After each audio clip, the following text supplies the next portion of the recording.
Good morning, good afternoon, and good evening, Raptors. This is Paul Mills, also known as Binary, and we are just connecting up to CryptoSmith now. And we are going to do a live stream where Smith will forge a blade. It won't be a real Bitknife because they take a long time to create. It will be a blacksmith's blade, and it will be auctioned off in the bidding channel at our Discord. You can find the link for the Discord at the top of the stream on the right hand side. If you head to that, complete the verification, head to bidding if you would like to own the knife that's created tonight. Okay, let's get over to CryptoSmith. How you doing, CryptoSmith? Good. How's things? What you making? Well, I like how organic this is because in order to do the demonstration, I got to have a hammer, but my hammer handle just broke. Making a new one. Oh, yeah. Awesome. Yeah. Yeah. How's things? Sorry? I was saying, how's things? How are you? Things are good. Yeah, just trucking away in the shop here. And, yeah, we're full time here, so just kind of taking one thing at a time. Yeah. How about you? Yeah, we're super busy over at TeamRTM, working on all sorts of things. I'd be here all night talking about it if I was to tell you, and probably wouldn't be able to tell you anyway. Because we're on live stream. Yeah. Okay, so we've got a few questions that we will start off with while you're working on your hammer. Okay. Who is CryptoSmith, and what are Bitknives? So I'll start off by just saying my name's Jesse Lambert. I am a blacksmith / bladesmith in northern BC, Canada. And I started messing around with this kind of stuff probably about 20 odd years ago. Made a full-time business of it 7 years ago. And then along the way, I've always been interested in the technology side of things as much as there is the rudimentary, such as blacksmithing, which is really, old world, right? Yeah. So the technology side of things has always intrigued me. I was the kid who took apart radios, didn't put most of them back together, but I took them apart anyways. Wanted to see how things worked, and got into coding when I was a kid. Not that much, but just saying that to say that it was of interest to me at the time. So I've always kind of had a fascination for the technology side of things. So there's more to it than just the rustic old worldness too, right? There's So when Charlie approached me, and he actually kind of put a cattle call out there, and I answered it right away, knowing, seeing that it really spoke to the other side of things for me too, is rather than just in front of a hot forge and a hammer and an anvil, is actually putting some technology or some new world stuff in tandem or conjunction with his old world stuff, right? So Yeah, I jumped all over the opportunity, and I guess you could say that's how the CryptoSmith was born. Yeah, but no, we're it's funny because the more I get into this and the more I realize, the more I see technology go the way it's going, the more I see how much of a need there is for the old world. You know what I mean? It's like, as technologically advanced as we can get, we're always going to need, let's say, forged goods in order to produce the molds, in order to cast the parts that we needed to make, to liquefy silicon dioxide, for example, without which we wouldn't have microchips. So the more that we get technologically advanced, it almost polarize or contrasts or really shines a light, maybe you could say, on the old world too. You know what I mean? And how I thought they were always separate, but I'm realizing more and more these days how intertwined they really are and how dependent on each other they really are. And I think this whole thing that Charlie approached me with, and that we're doing now with Bitknives and tying something unique forged goods to the cryptocurrency industry, and what you guys are doing with quality being over quantity it's really just like it's arm in arm skipping down the yellow brick road, right? So this is why CryptoSmith, this is why we're forging goods here, and I think it's awesome. Yeah, absolutely. Can I just ask you a question?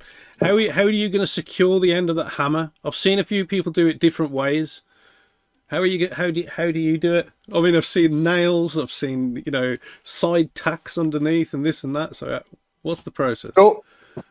So this guy, this eye is straight, this eye has been hourglassed. So the drift that we use is actually shaped like a wedge, and when you punch it in from both sides, it'll wedge it out this way. And then if you do it right, you should come in from both sides while it's hot on the hammerhead itself, and you create an hourglass figure inside the hammerhead. Yeah. And then this is straight, and then what we'll do is we'll cut it and we'll wedge it out, and it'll fill in that hourglass shape. And I mean, wild horses couldn't pull it apart. A lot of people, while we're parked here, I see a lot of people soaking their axe heads or hammer heads in water in order to swell the wood. Yeah. And fill the voids of the hammerhead. You should never have to do that with a well-shaped hammerhead or axe head, because, like I said, that hourglass shape should be in there. And if you swell the wood, what happens when it loses all that moisture? Shrinks again.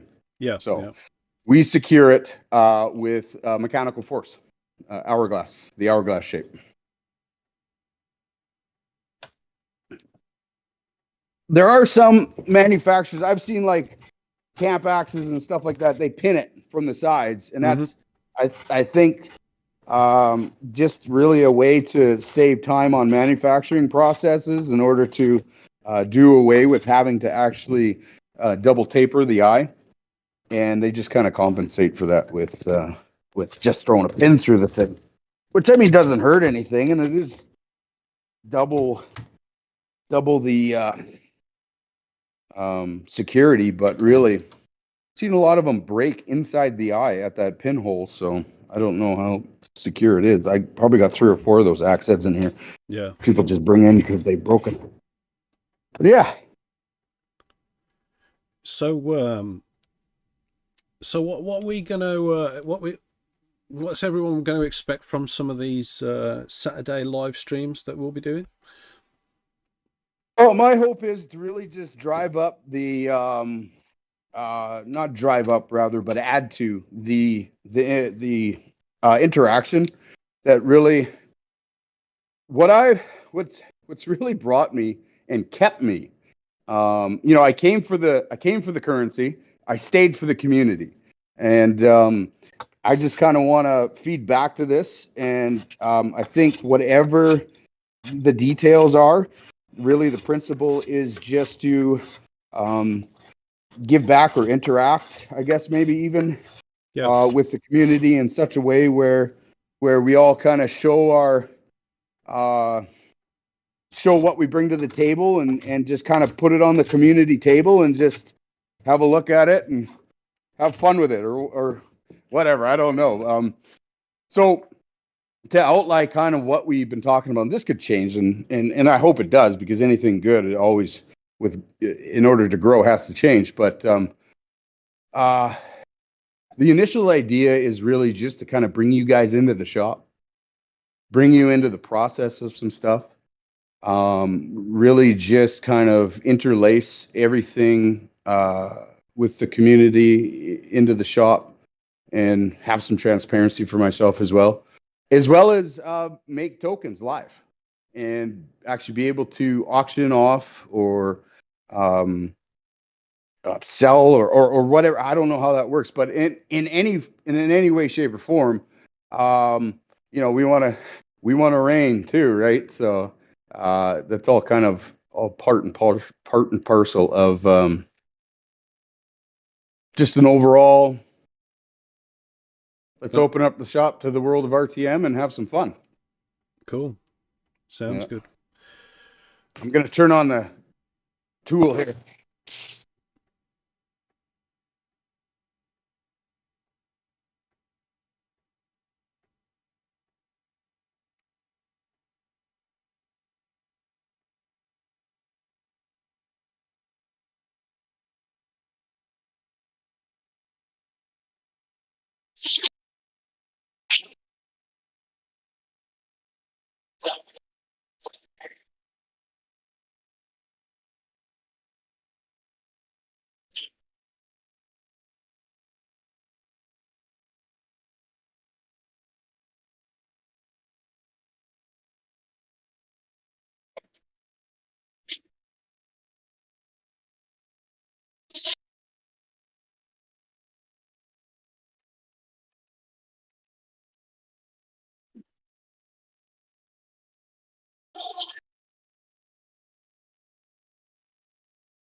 There we go.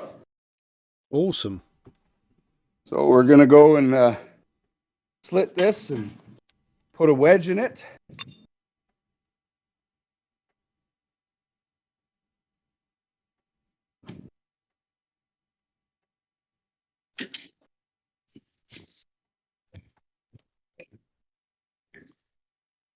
And then we'll go over to the forge. I got it lit.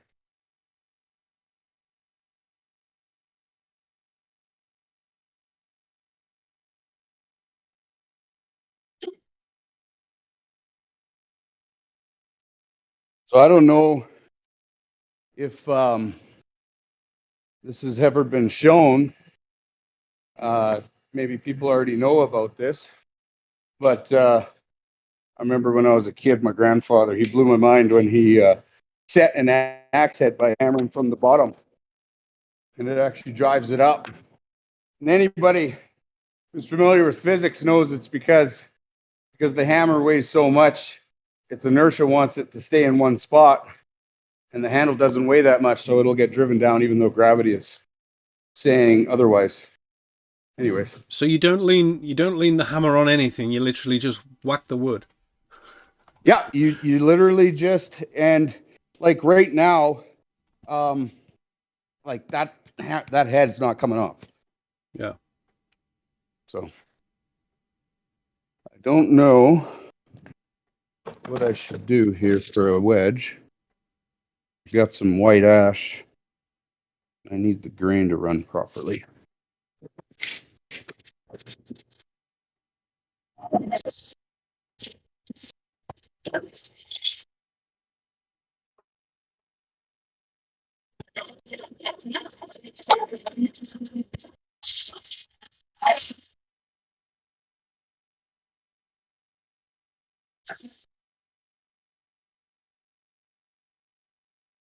So this one,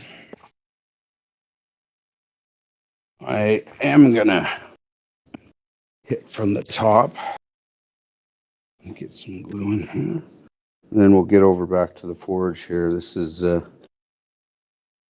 unplanned, but all part of the process, which is why I figured good place to start.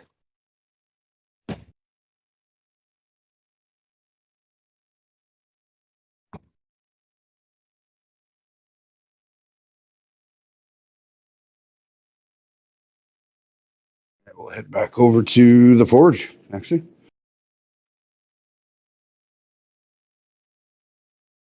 Because we are ready to rock. I'm going to go throw a couple pieces into forge right away. And while they're heating up, I don't know if you have any questions or comments or I'll check to Anything see like if that I'll from anybody? check to see if there's any. Just give me a sec.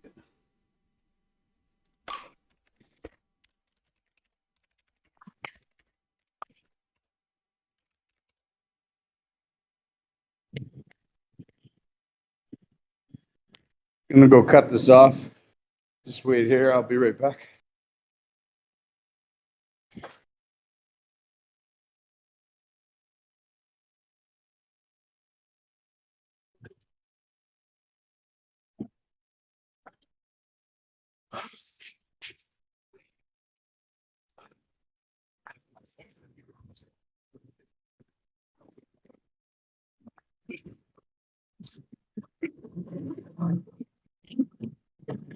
So,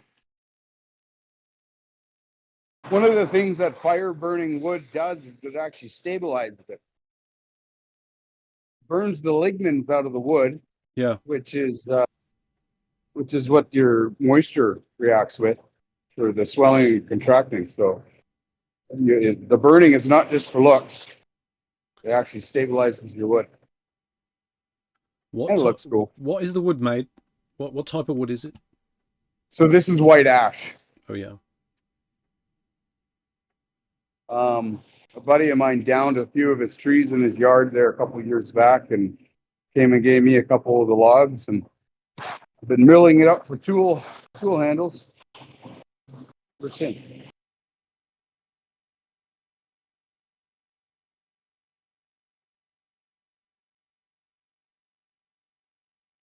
Throw a couple of chunks in here. So I have here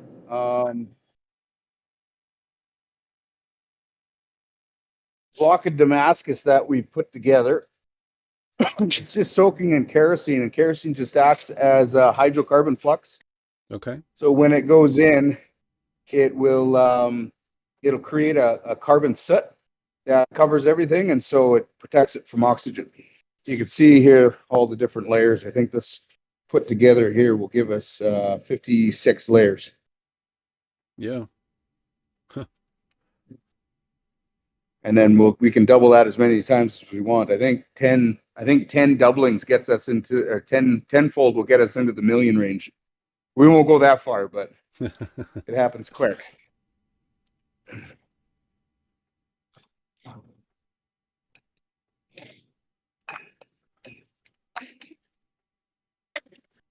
So we got that in, and then we'll throw in a piece for, I think we said we're going to make a blacksmith's knife. Yeah. And so for that, That's we're going to put in. that's exciting. So We're going to put in a block. Sorry, go ahead. Yeah. So what's a blacksmith's knife, and what is it made from? So blacksmith's knife is really, it's made from basically anything you want to make it from. And they call it a blacksmith's knife because there is a differentiation between blacksmiths and bladesmiths. And a bladesmith is primarily, as the name infers, smiths of blades. Mm-hmm. And blacksmith is fire pokers, hangers, hardware, you name it. Really, blacksmith is kind of jack of all, but they don't specialize in blades. Let's say they can do it just fine. Yeah. But I think they call it a blacksmith's knife because it is really just a crude implement. It's something, and this is actually part of the reason we chose to do it here today, is because we can actually do it relatively quickly. In the case of today, we're going to use some 1084 stock. So 1084 is what's known as a eutectoid or a spheroidal steel, which means it has a very uniform consistency to its grain structure. Okay. And because of that, it really works well with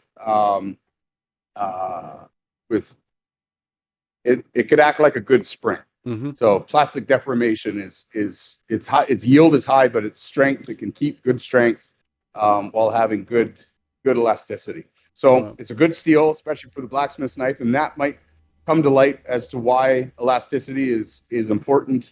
That's what we're going to do. So we're going to throw that in. But yeah, like I said, you can do it really out of anything.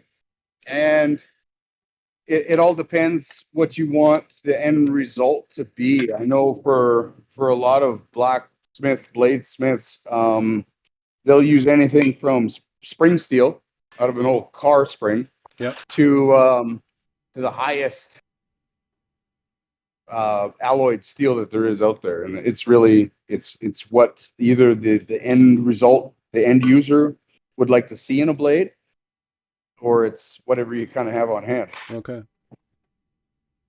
For me, I don't like using older steels because you don't know the stresses that could have been incurred during its lifetime.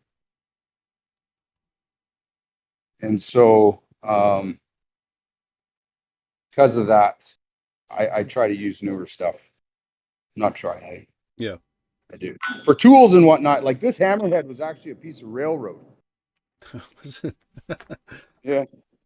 So we had a piece of railroad given to us. Yeah.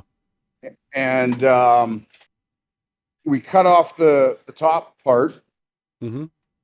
and then that's what it was, and then that's what it became. So railroad is 1084, but it has gone through quite a lifetime of abuse or use rather. And I don't mind using it for like a hammerhead as a tool in my shop, but I don't think I'd ever make a knife out of it.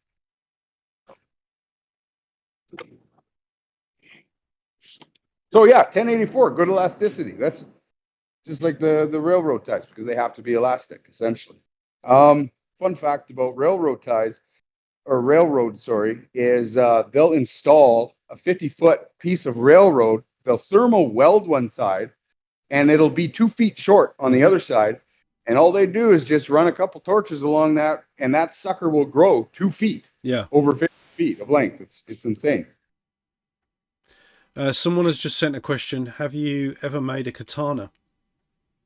I have started a katana. Trouble is, when you decide to make your hobby your full-time business, you start having to do what your customers tell you to do. Yeah, yeah. So my dreams go out the window. No, but if somebody were to order a katana, yeah. So I have started one. We've gotten pretty close to finishing it. The thing about, like, I don't know how familiar they are with the production of a katana, but like even over in modern day with modern day tools over in Japan, I mean, you're still looking at, anywhere from 1 to 2 months for a quality katana. Yeah. Just that's all you're doing. It's just that one piece, right? So Yes. unfortunately, I can't dedicate a month or two just to one piece unless somebody wants to sign that check. Yeah, absolutely. It looks like we do have a bid in for the blacksmith's knife. Oh wow! Let's just have a look, see what we're at with that. 100,000 RTM so far. That's decent. Yeah, absolutely. I don't know if you told if the post states it. I don't know if you told the community what's going on with the auction funds. Yep, it's in the image that I've posted in the thread for the auction. It's all Cool. all done. So Nice. 50% goes to the Smiths, 50% goes to RTM listing wallet. Will be raining throughout the night while this is being created as well. Awesome. Love it. Love it. Oh, this is fantastic. So this is some of the steel stock that we typically start from. Yep. And that will go on to usually the power hammer, and that power hammer will take care of it pretty quick. We'll turn it on at some point. It does sound like a train, so I don't want to turn it on until I have to. Until then, we're going to do, I think, a bunch of hand forging, get some shape put into it. Yeah. And then once we have that, we will go to the power hammer to do the bulk of the work.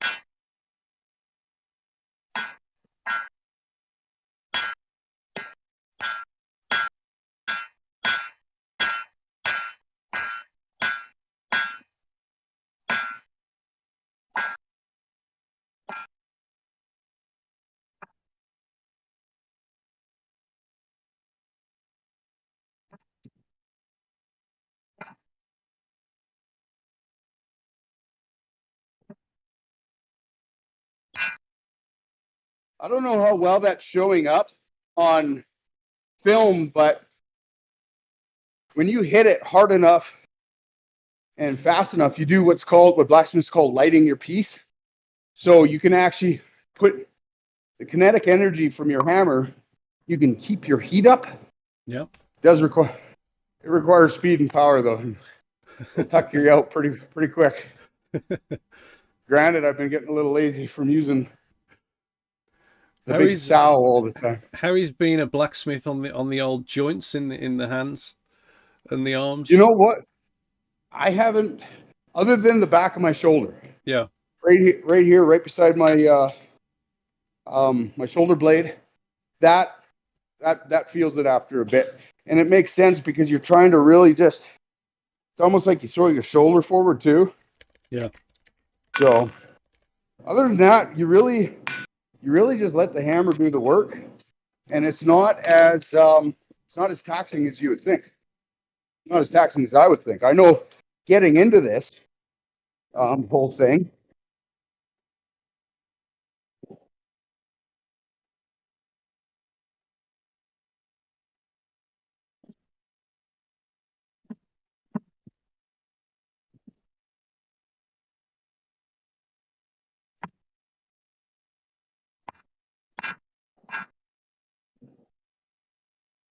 Getting into this whole thing, you watch these kind of things on TV and whatnot. And you're like, oh yeah, no problem. When I first started, probably about 3 minutes of hammering, I was done. I was crying like a baby. So what's that there? What are you doing? So this is the Damascus block we put in. And right now, so I did use the carbon flux, the hydrocarbon flux, but this is just kind of like ounce of cure. Oh yeah. Yeah. It's the flux. Gotcha. So right now we're using a chemical flux, and it's just borax. So what I've done is I've taken just regular old borax and I melted it. And the only reason you melt it is to chemically separate the water out of it. So hydrous borax is like 15% water or something. Mm-hmm. So when you put it on there, it foams up, drives the water off. And a lot of times that sends borax in the air. And also, it's messy. Sometimes it'll foam up, just fall right off. Yeah. So I melt it down and then crush it, and it becomes anhydrous, and so you don't get the foaming. So why it's in a planter's can is because this is after I've melted and crushed it. That's my little storage container. Right, yeah.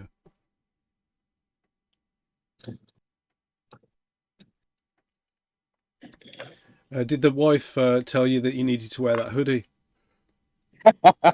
She did. You know what? I tried to change it right before we started, but I don't have any other hoodies here. So I thought, oh man, I figured I'd get the gears about it. Yeah. But what we're doing here is we're going to create our tail here right away. And the reason we want to build our rough form is because you want to be able to gather real estate in the metal where it goes beforehand. So for example, this is a template. If I were to forge this from rough stock, I would create essentially a mass right here where it's needed. And I wouldn't worry so much about that because you're moving something, it has more of a subtractive quality than you would think. Like it doesn't, I haven't quite figured it out, and I do. And I sit there and I think about these things, and it bothers me. Bothers me that I don't know, but it's weird. Because my mind says that all I have to do is have that width and then come in here and just kind of hammer those in. But it doesn't work like that, because the second you hammer those in, you actually start subtracting from your mass. Yeah. So beforehand, you actually have to find your mass points, and you have to create masses around them. and then you can come in and start doing your features, and it'll start stealing material from these masses, even though, say, this tip, forging in this tip, would steal away, and it almost seems common sense now, but the way it moves, it's just so funny. Hot steel doesn't act like anything I've really worked with before, so it's kind of neat. It's has a degree of romanticism. You know, you got to know your material. Yeah.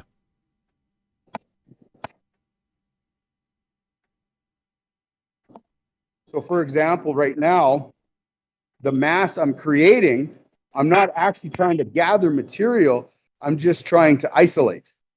But then there's going to be other times where you have to gather. And I guess experience, it really is the only thing that tells me which for what.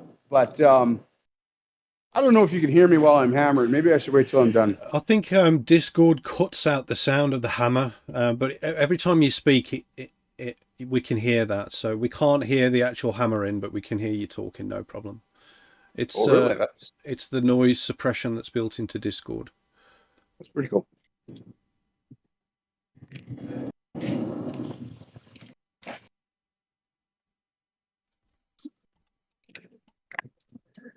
So I am going to pull this billet out, set the weld, and I'll do that 2 times.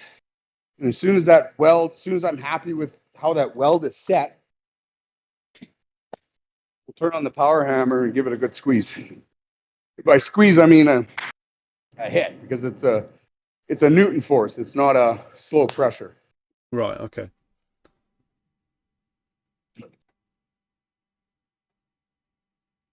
Yeah. Thanks for that, by the way. Hey, gravity, Sir Newton, and all that.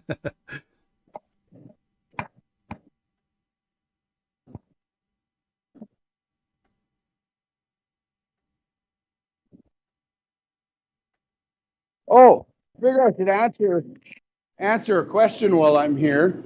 Charlie told me, so people were wondering what I was holding in the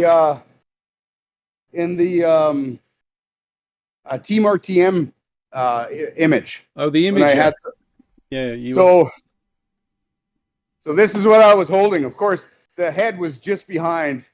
Yeah. The head was just behind my head. So I guess I have a bigger head than I thought. But yeah, it's a 12-pound sledge, and this is when I need to. This is when I need to move things. This is a 2 3/4, almost 3-pound head. Yeah. And so yeah, this is when I need to move the material. That's when you need a Thor hammer. Yeah. So the difference between these is this is a flat head. Yeah. And this is a rounding head. This moves material omnidirectionally. I guess not omni, but it's moves it in all directions.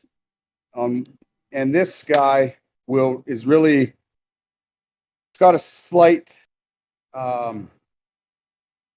convex. It's got a slight curve this way. Yeah. But mostly it's to push material in this direction. Gotcha. So this is where I can actually get in there and really start deciding what goes where.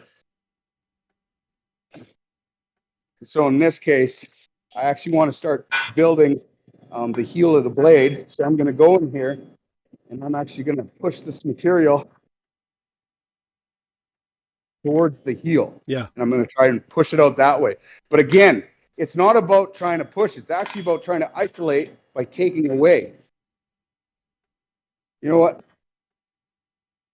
Maybe actually having to describe what I'm doing might actually make me figure this out. Kind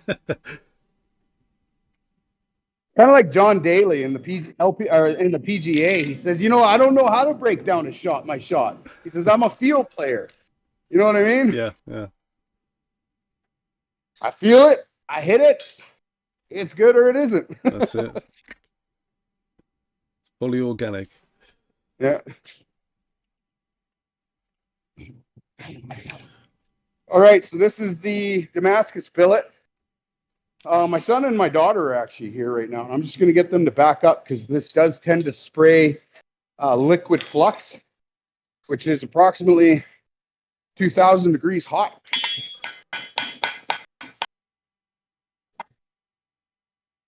You can come in.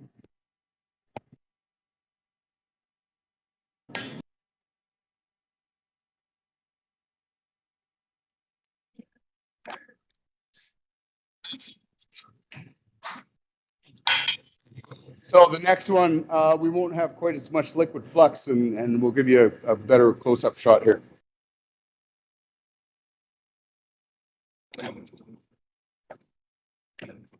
So again, you can see how we're trying to build that mass out.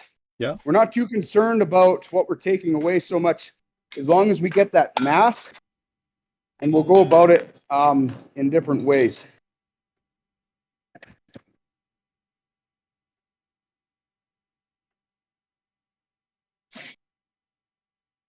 And sometimes it works out, sometimes it doesn't.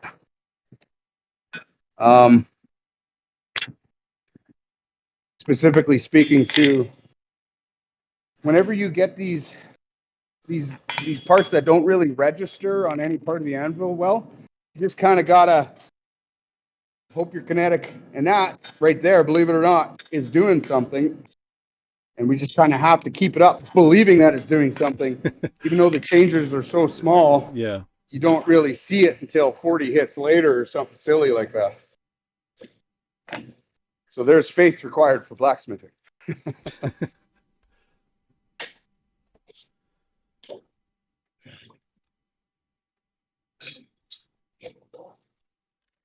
I don't know how we're running on the clock so far, but maybe if I get a counter. Yeah, we're good. We're good. We've been running for 37 minutes. We're fine. So however long you want to take, it's cool. But it's very interesting. Everyone's watching the stream and enjoying watching the process. So as I go, I can progressively start hitting harder, but setting the welds, they can slip from one another.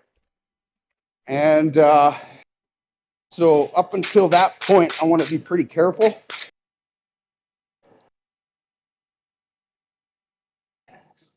And just kind of take all precautions that I can. So here I've kind of tacked them together so they'll stick somewhat. Yep. And then what I'll do is I'll heat them up nice and hot. And then I'll really give her the beans.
So I don't know if you've been watching the fire, but when that flux really starts to get to the point where it is, so what it does is it melts the iron oxide.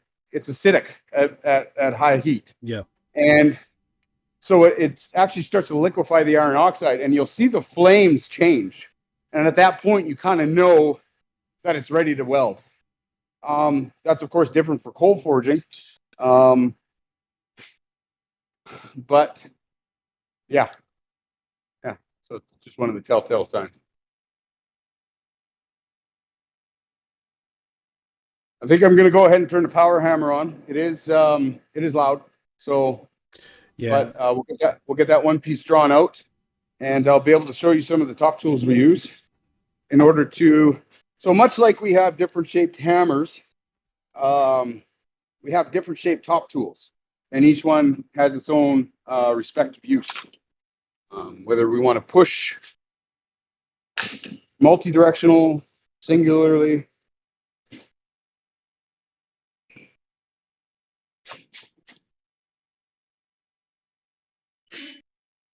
Show them the power.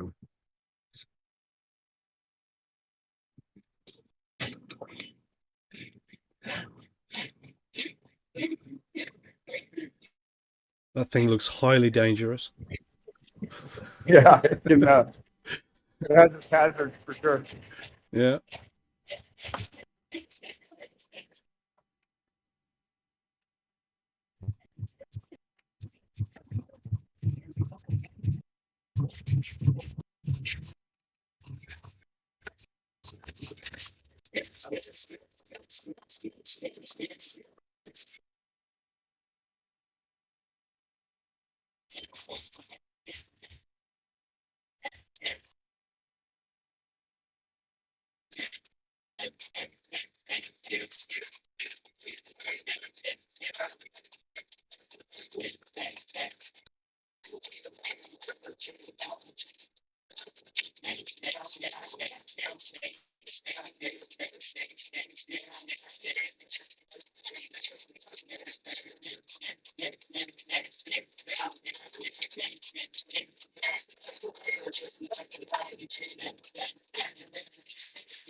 You can see the amount of work it's done in a very short. Now that was probably 20%.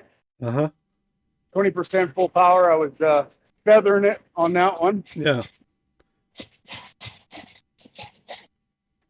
It sounded very strange. Discord was blocking the sound, but it sounded like it was talking. So this is the Damascus billet, and that's welding temperature. We just want to kiss it. Yeah.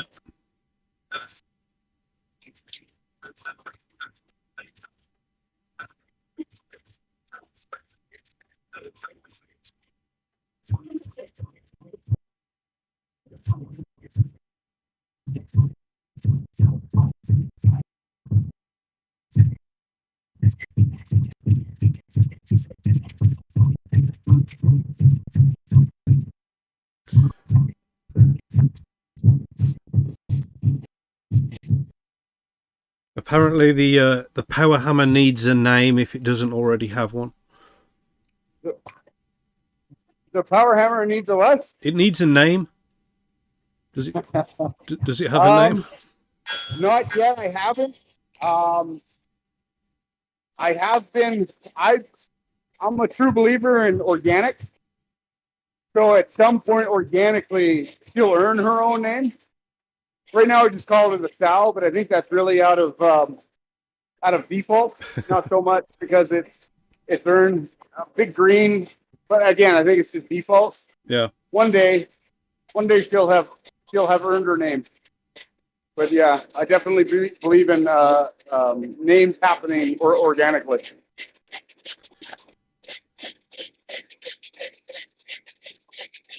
I know even like in the English culture, and really I'm no expert, so correct me if I'm wrong, but I mean for kingships and whatnot, they're given like 5 or 6 names so that as the characteristics develop down the road, they can choose which name they go by. And I know a lot of cultures, and like I said, correct me if I'm wrong, but I know a lot of cultures do that. They change their names down the road when the characteristics determine the more appropriate name. Yeah. So maybe we'll name her now and change it later. I don't know. If anyone in the stream wants to name the hammer, let us know.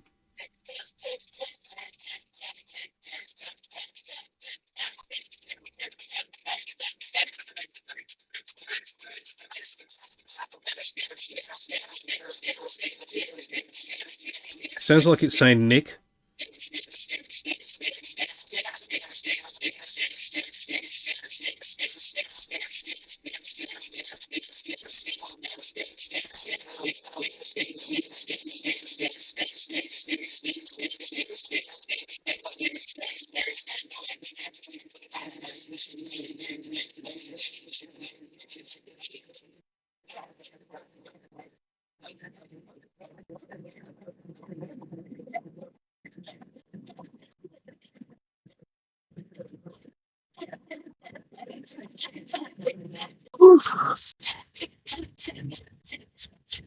Water, please.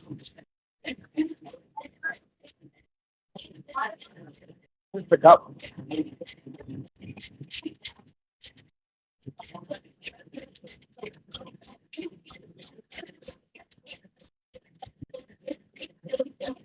Any questions? Comments?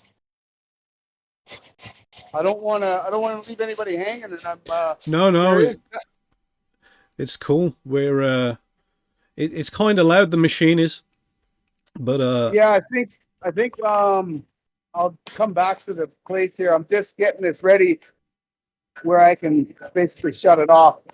yeah.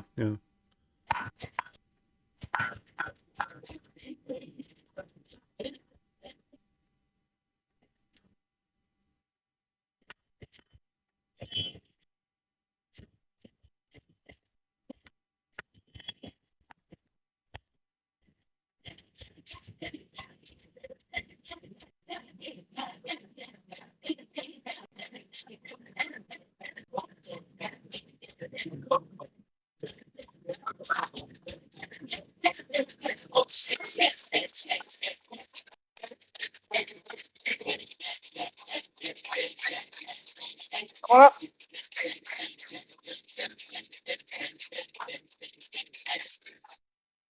Come on up.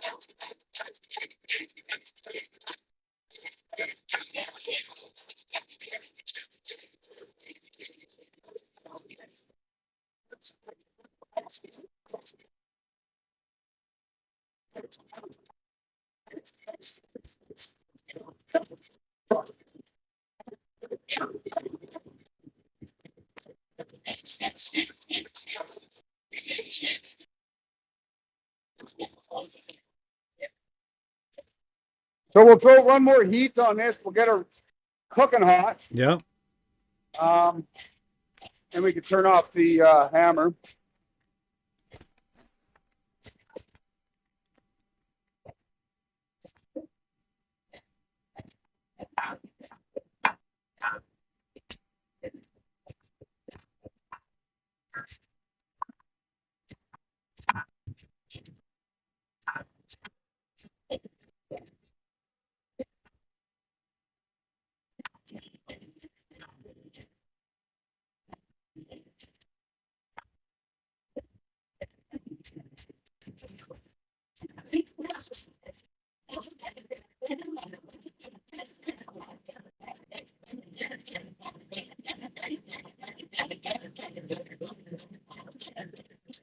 I was going to turn it around and work on the other side, but so this is actually going to get quite long.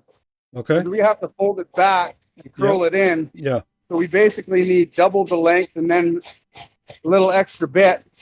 So I didn't want to work on it while getting too long, but I think I'll take it right out and then I'll have something to hang on to. Yeah, cool.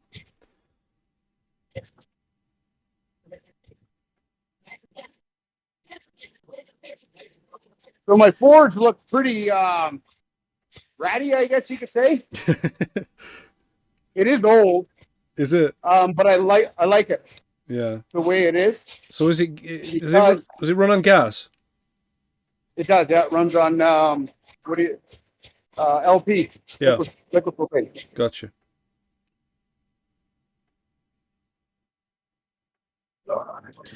Okay, we've got a couple of questions. Ever consider trying to completely forge in fire? Just a standard. So this shirt just made a call. My mom or my wife made a call and just got the shirt custom made.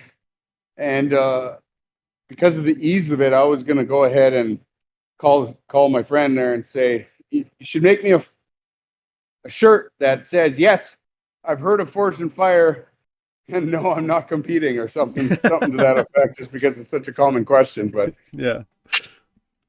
I'm not going to lie, I've thought of it, but I've also heard it's been around long enough we're kind of, you get to hear them. I don't know if it's beneficial. Again, kind of like earlier, when you start making a business out of your hobby, you really have to take every decision into business account, right? It's Yeah. not, Yeah. it's not, you're not living in a vacuum anymore when it comes to the hobby. Uh-huh. So, Yeah, got you. Okay, next oh boy. question. Next question Yeah, go ahead. from Kyle. What's the craziest thing he's made from a Damascus billet from? Define crazy. Well, we're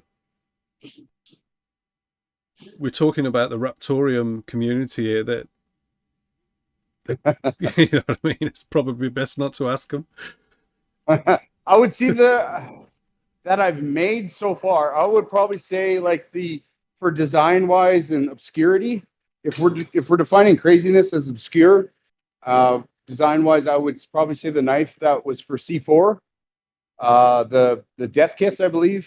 Oh yeah, the Death Kiss knife. That was cool. Yeah, so that was kind of out of I don't know where that came from. I just kind of sat down to a sketchbook. Yeah. But for design wise, that's probably the craziest. The most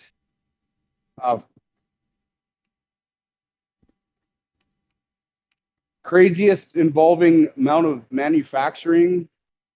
What was involved in the manufacturing? I would say the jade top. Uh-huh. So we made a top out of jade and makume gane and zirconium oxide bearings and Damascus posts and all that kind of stuff. And it seemed great on paper. Yeah, a lot of Until work. I actually sat down to make it. Yeah. And then it got crazy fast. What's something that you want to forge that's not a knife or a weapon?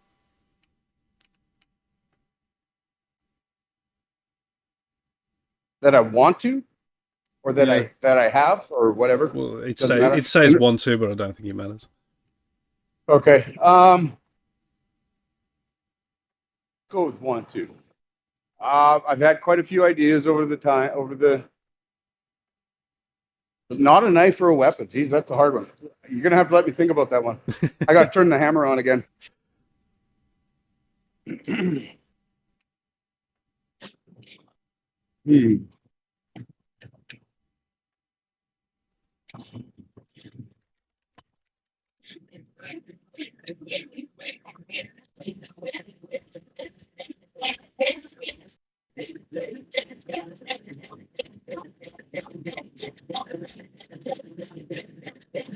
Oh, I got it.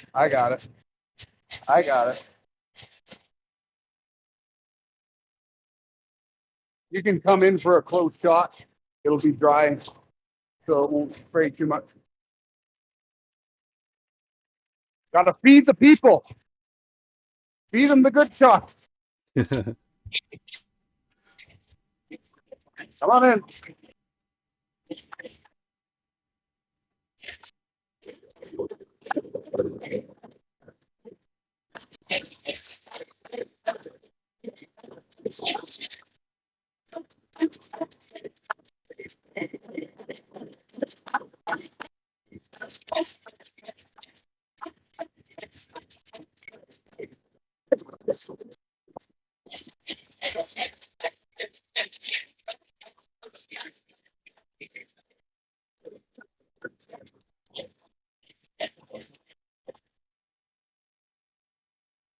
Billet, please. Charlie says he's jealous of the anvil. He says that is a beast. Yeah, so that's a 650-pound Swedish-built anvil. Yeah. It's cast steel. A lot of the older anvils were cast iron with a steel top welded on. Welded on the top, yeah. So they, over time, they would chip off and they wouldn't really hold up. Yeah. So this is now 14, 28, 56. This is 56 layers. So we'll let this cool down. We'll double it again. We'll get up to 112, and we'll double that one more time to 256, and we'll do that over the course of the next couple live streams. And then this eventually will become, this whole billet will dedicate to something. Now, just to give you an idea, this billet right now could build a sword 4 feet long easily. Really? Yeah, easily. And I'll probably have to cut some off. So yeah, that's a pretty healthy chunk of steel. But that's it for the billet for today.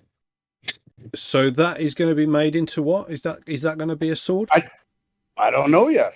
I think a sword would be a bit much to undertake. Yeah. But whatever it is, I'll just kind of give you the idea of the size of the, like what it could build. Whatever it is, it'll be exclusive to this, what we're doing here with the stream. This is our billet. You, me, everybody else, our billet. Here, I'll give you, come check this out. Come up close, nice and close. We'll really cement this one. Yeah, get a picture of that. Awesome. The RTM logo. So will that then, as you hammer it, it'll keep in the steel as within the layers? Is that?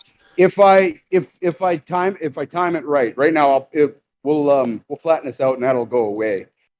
That was just kind of just to show it. We're putting our mark on it. So yeah. In the JD shop, this is the RTM billet. Gotcha. Jerwis says the Master Blacksmith's workshop is great. It is pretty cool. It is pretty cool. I'll have to humbly accept the title master. I don't think I'm there yet, but I think if I ever think that I am, then that's the day I nullify the term altogether. Yeah. Humble. So go ahead. I was going to say Humble Valk is asking who's filming. That's my daughter, Sadie. Here, she's why? How's the camera work?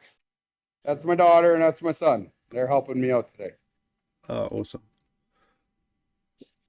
So how's the camera work? And give us the goods. We need to. It seems great. The stream seems good. When you walk in certain parts of the workshop, it seems like the camera does cut out sometimes, but generally it seems fine. Okay. I've turned my camera off just to give it a bit more, give the stream a bit more bandwidth on your end.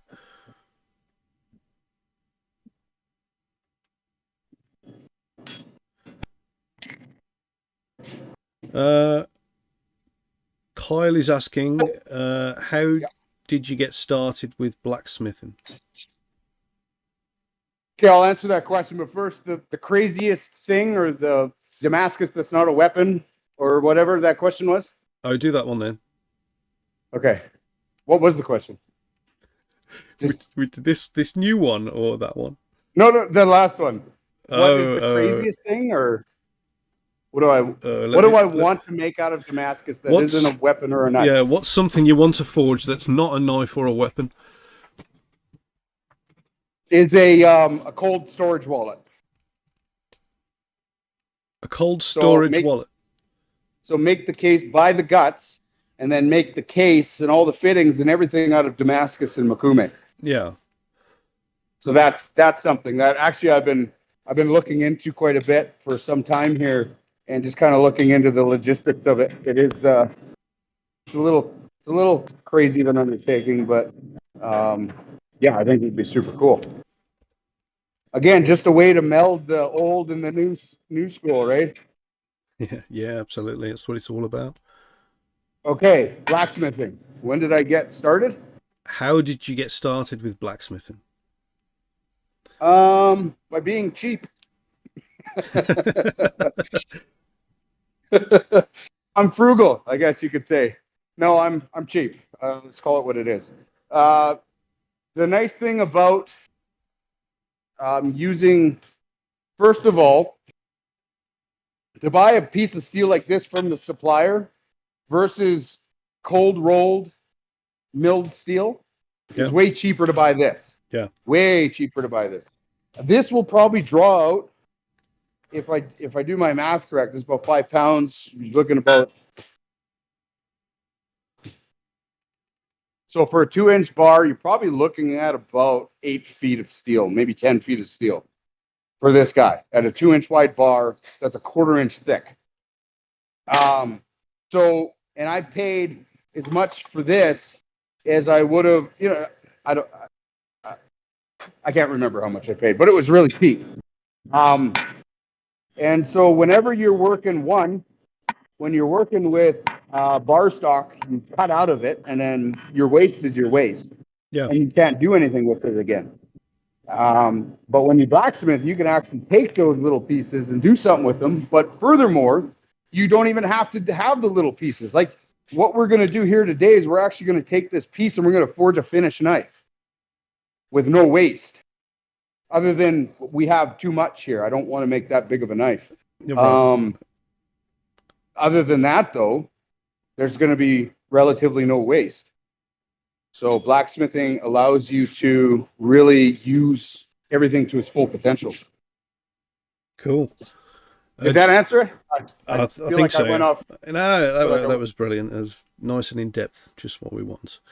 Okay, Jerwis007 is saying it's rare to see a blacksmith who likes cryptocurrency technology and wants his art to be displayed through NFTs. Yeah, I think it's wonderful. I think it's cool. I want to use a word that is hip, but yet still extravagant at the same time. So all I can come up with is it's pretty friggin' neat as far as I'm concerned. Yeah, like I was saying earlier, it's really about the melding of the two worlds together and showing the connection. Because going into this, it was a departure for me. Mm-hmm. That kid who took apart radios and wanted to learn how to all the keyboard shortcuts on a Mac, when it was only the Mac, right? Yeah. Going from that kid to seeing metal disappear on a grinding wheel, and the metal disappearing on a grinding wheel blew my mind. I was about 8 years old at the time, and up until that point, I thought steel was like invincible, right? And so to watch it disappear, it just shook my world. But that moment for me was really a departure from all the other technological stuff, I guess you could say, that I was into, and it feels like it's come full circle. Like that departure was really just a journey in how to learn how to appreciate the connection better. Mm-hmm. If I can wax philosophical for a moment. Yeah, understood. Humble Valky wants to know whether your kids are going to be learning from their old man in the blacksmith trade. So I have quite a few. I have a bit of a gallery where my boys are in here, and they are learning how to make knives. And my son Michael, who's here with us today, he has on multiple occasions been in the shop to help being a striker. I'm not too sure if you're familiar with what a striker is. No, we'd like to know. So a striker is somebody. So I'll have top tools. In this case, a top tool. This top tool is a flatter, and just as the name implies, I'll hold it on a piece. So I'll take a piece out of the forge, and I'll have this here, and I'll hold this. I'll hold the two pieces. And unless I learn how to grow a third arm, I'll need somebody to hit that for me. And that's where the striker comes in. Yeah. So, Michael, grab that hammer. Go ahead. Let's show him. Don't actually hit it, though. You should never hit cold tools. Tell you what. And he'll just go ahead and hit that sucker. Boom. But yeah, so quick answer. Now that I've given you the long one, is yes, they will be learning it. And later on in life, they decide that it's not their stick, and hey, power to you, right? But I think what we've lost in today's day is having a value put into the family system. Like back in the day, Johnny, um, back in the day, they had loads of kids, as many as they could, because they needed them to work the farm. And Yeah. the more kids you had, the greater status you had in the community. And, like, it was good to have kids because they helped the family. Whereas now kids are seen more as a financial burden. So there's less children being had, and none of them are really being valued in a family business. Oh, my daughter's giving me an aghast face right now. Yeah, I can imagine. But so I think having them here and to be crude about it, really saying, you don't have a choice. This is what you're going to learn. But then giving them the freedom down the road of at least I've given them those values and those skills. And that's, as a family business, I think that's, I'm really particular about that, about having it put the family into family business. Yeah, cool. We've got somebody who's saying they'll be up for engineering some mods to the hardware if necessary. She'd love to be involved in such a cool project. I don't know what hardware she'd be modifying.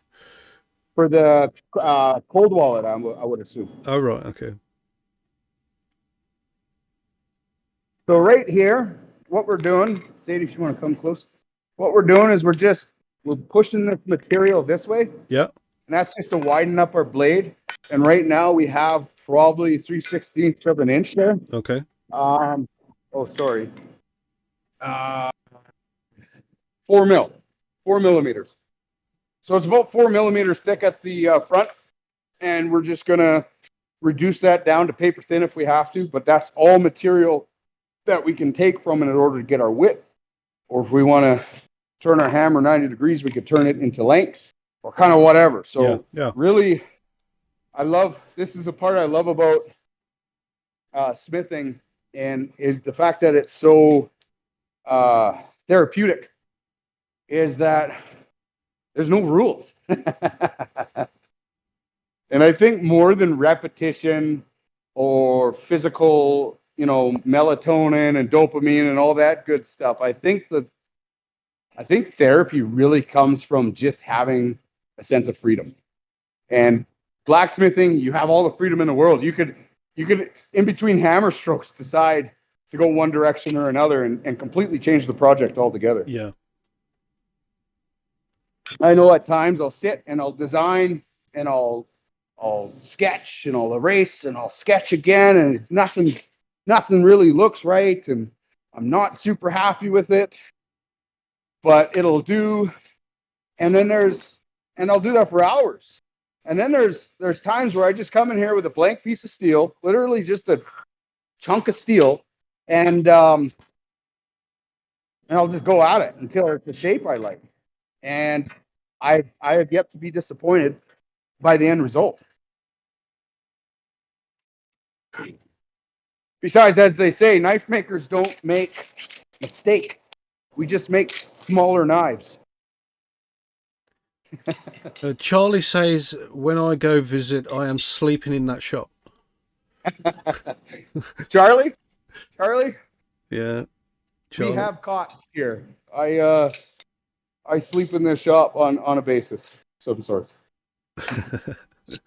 So we have cots and bean bags, and we have the sleeping quarters upstairs. So yeah, more than welcome. Sean Petty says, I am so in awe of this skill. Awesome stuff.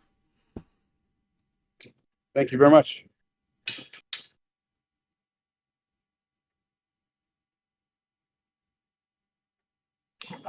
So I'm just deciding right now if I want to go wider. So right now I'm not actually taking it wider, I'm just plenishing.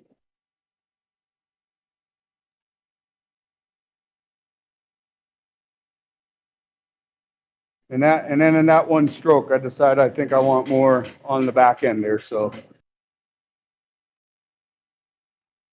right now I'm keeping the front of it pretty stock.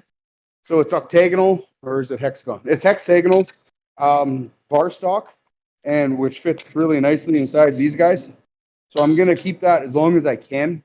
It is becoming a bit of a pain in the butt because I'd like to work on it from the other side, but you kind of work with what you got. It's either the stock with these tongs is going to give me the best holding. I have a multitude of tongs, but these are by far probably my most used tongs because they'll grab just about anything, even flat stock. Yeah. So, yeah, if you have a flat stock and you don't have that tool on there, like it still grabs it really well. Yeah. Yeah. So I'm going to try and use this as long as I can with the stock still good on there. Okay. Charlie says, when he quenches, we want to see the dramatic forged and fire hot pull out and flame up. That is the worst thing you could do for a knife. Yeah, They do that all. I swear I don't know what they're, if they ask them to do it or if they kind of make like a dummy knife to do it on, or if they play into the dramaticism of it all. But here, look at that. I don't know. I should have been showing you updates, but we're starting. So what I did here is this was actually, let me see, where's my soapstone?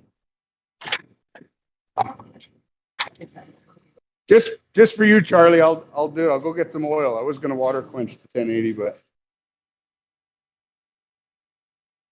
I can't find my soapstone.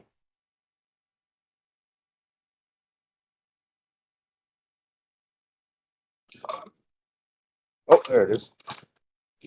So this last heat, this material was coming in like that. Yeah. And so I started forging with my peen that way to direct it out towards the heel of the blade. Right. And so I built a mass right here as much as I could.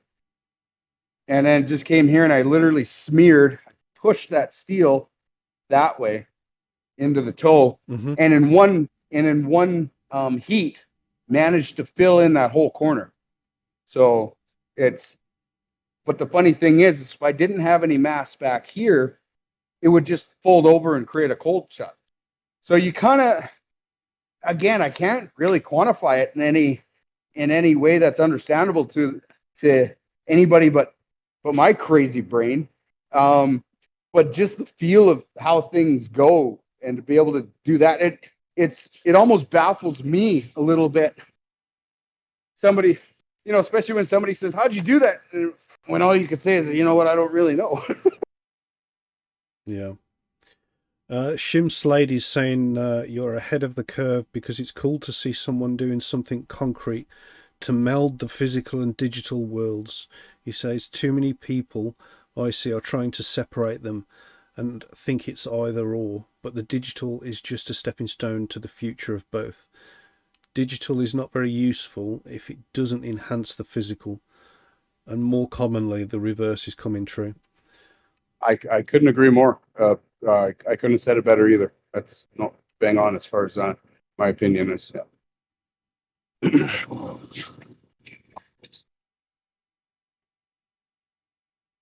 So this is kind of a cleanup. We're kind of moving slow at this stage because I want to make sure all my material reserves are in place for anything that might happen down in the future, and all my directional hammering needs to be plenished out to make sure that I'm going to have enough in the future. I've so many times in the past, I have started to do something thinking that the form was finished, only for the next step to steal away from it and completely change things. I just heard my battery warning go off, so we're going to go I'm going to disappear for 2 seconds and get charger set up here. No problem.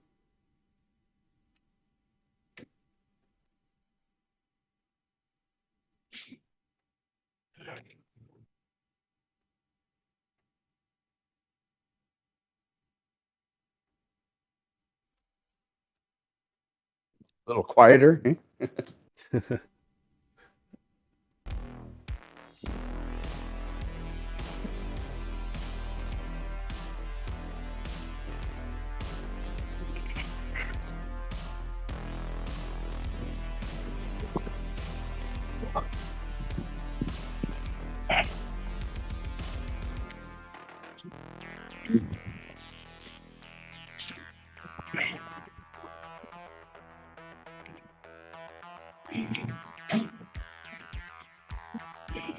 Just plugged in here.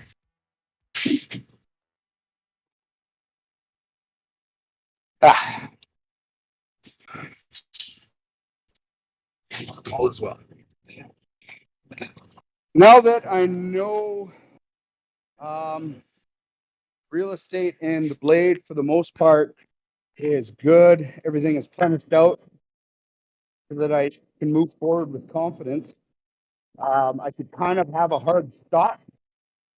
I actually worked construction for 15 years, so you might hear me throw a construction analogy in there every now and then. But when we're doing concrete, we always create a hard stop so that we can come up to it cleanly, and that's essentially what I'm doing with this. This is kind of the front of the blade. Yep. Squeezes in, but as we put that out, that mass will project. So right now what I want to do is I want to get my tail done.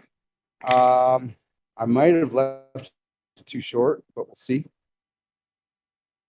So you see that it goes thin and then it reverses and goes thin this way and wide this way. Yeah. So we'll continue that. I might twist it to get the length out of it.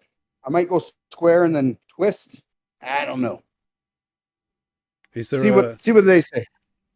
Is there a machine that twists it perfectly, or do you do it by hand? It's all by hand, yeah. Yeah, the machine. Just kidding.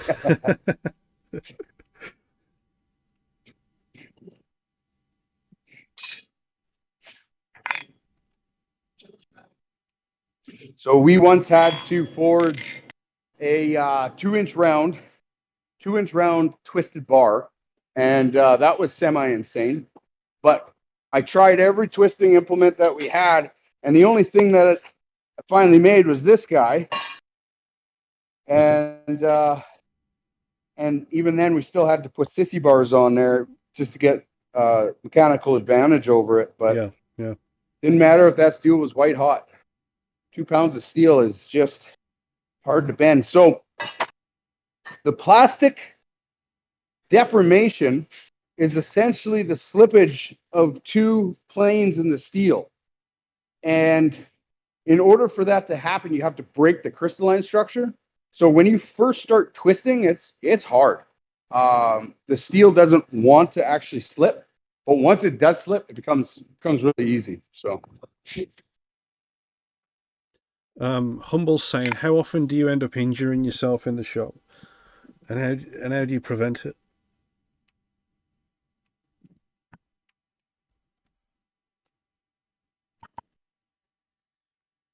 not that often, not as often as you would think. I got a cut here. It's a tiny little cut. Like I tell my kids, the number one safety tool in the shop is in between your ears. So that's my prevention method. But we just got a thumbs up when you said that. I don't get as injured as often as you'd think. Definitely don't get cut from my knives. A lot of people think, oh, you must get cut a lot. Well, no, I don't. If I do get cut, it's probably from my grinding belts, if anything. And even then, I can't remember the last time that happened. Like road rash from your grinding belt. Oh man, and the wounds, they don't close. So those grinding wounds, you're stuck with them for a couple weeks. Right. The last major burn I had was on my hand, and I think it was because I had to pick the lesser of two evils. So rather than a red hot piece of steel catching fire to something, I had to catch it with my hand. Yeah. And then kind of redirect it. course, I didn't hang on to it. I wouldn't have much of a hand left. But that opened up my hand pretty good. That was the last real bad one that I remember. Ronald says, how many years can a knife last? As long as you let it last. So how long will a Rolls Royce last, or a Bentley, or, you know, a lot of people think just because something is high end or handmade that all of a sudden it becomes an invincible. And I'm not saying he does, but this is what I definitely find. Like, you know, our knives are in the higher price range of things, and a lot of people, because they pay that money, they expect it to be all of a sudden made out of unobtainium and it's completely invincible, and, you know, Superman himself couldn't bend it, you know. So my reaction to that, or my reply to that, is, if you buy a Honda Civic for 26,000 Yeah. Canadian, so excuse me, it's more like you know, $10 euro, right? If you buy a Honda Civic and you drive it through a rainstorm, you're gonna pull up in the garage and you're gonna get out and you're gonna go into your house. If you drive through that same rainstorm with a Rolls Royce, when you get into your garage, you pull out your chamois and you dry that sucker off. Anything that's high end typically requires more maintenance to keep it high end. And if it falls into disrepair, it's going to last just as long as the Honda Civic.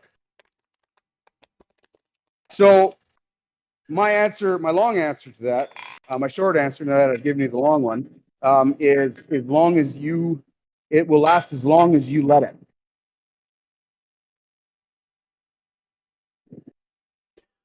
Is there a limit on how many times you can have them sharpened? And if it's been taken over the limit, can you rework new steel into an old knife?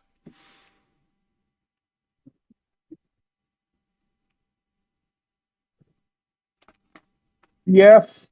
So back to the comment of blacksmiths don't make mistakes. We make smaller knives.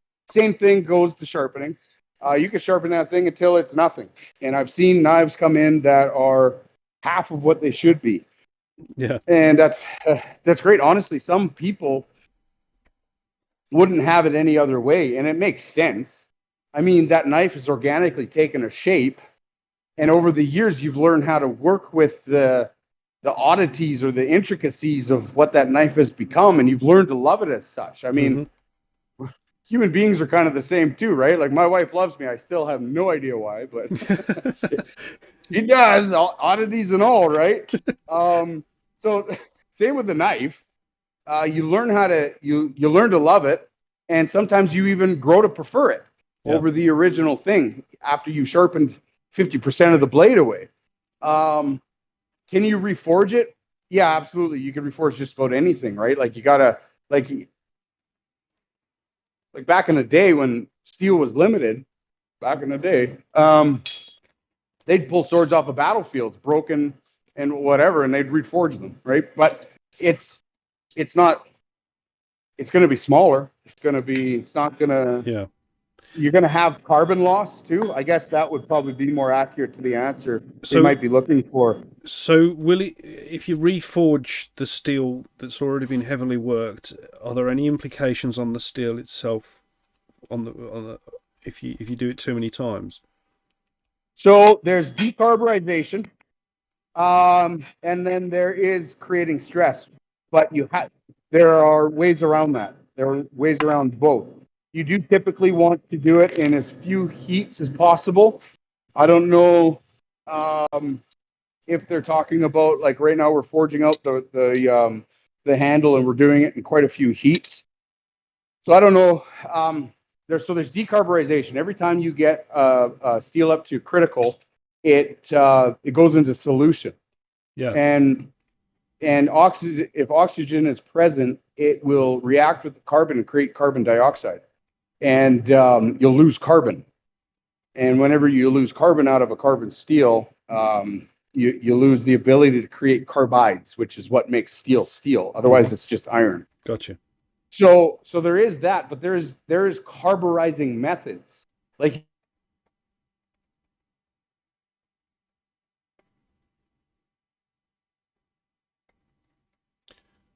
I think we've dip this in our I think we've lost equalize. you. We've lost you. Uh-oh. Oh, Going on? there we go. It's back. I think it was just a small Wi-Fi issue. It's back on.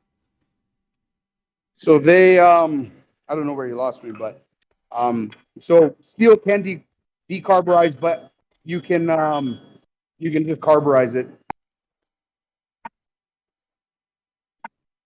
I have been going a little slow for the purpose of talking, and I know time wise we might be running, so I'm just gonna get the hammer. Yeah, you carry on. You carry on.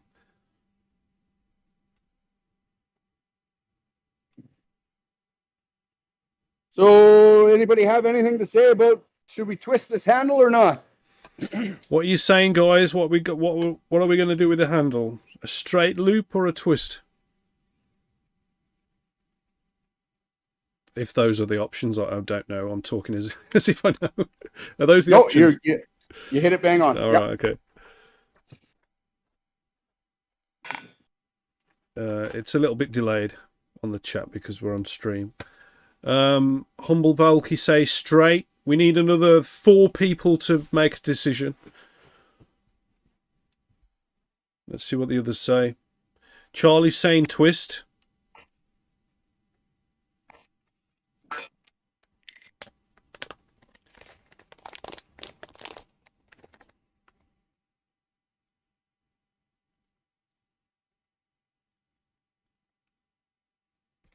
Are you able to pull up like graphics and show them so that people can see them? What, the finished product? No. So I got a second question for you, other than the twist. It's drop point, straight point, or clip point. And if you Google up those 3 terms, you'll pretty easily find graphics for what they infer, and maybe see what people think about that. Because I'm getting up to that point where I got to decide that too. And right now I kind of can't. All right, My mind isn't made up one way or another. let me make a new slide, and I'll do that search for people.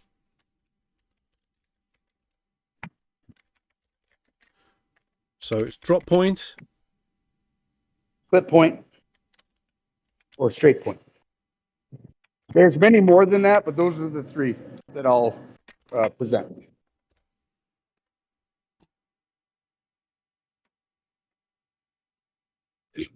Is the view good? Do you guys want different angles? Are we good with just the single point? Let us know.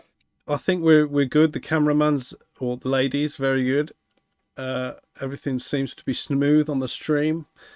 There's a lot of information getting out for everyone. Everyone's pretty happy with what's been going on so far. It's great. It's great. I'm just working on getting the slide together so we can show people the different types of knife blades. Okay. Sorry, 1 sec. Go ahead. Sure, grab me some water, please. Gotta stay hydrated.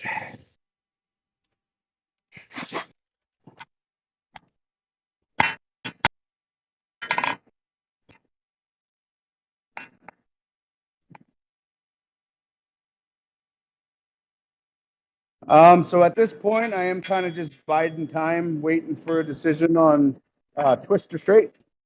Yep, I'm getting the answer for you. Give me a sec. Okay, it looks like people want it twisted. We've got more twists than straight. Okay, we can do that.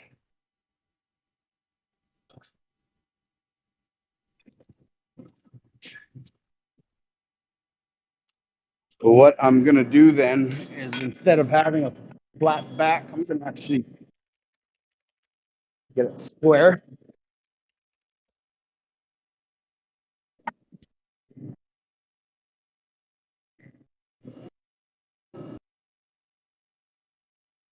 So what you're saying is we have a lot of twisted people in the community. It seems that way, yeah. Seems that way.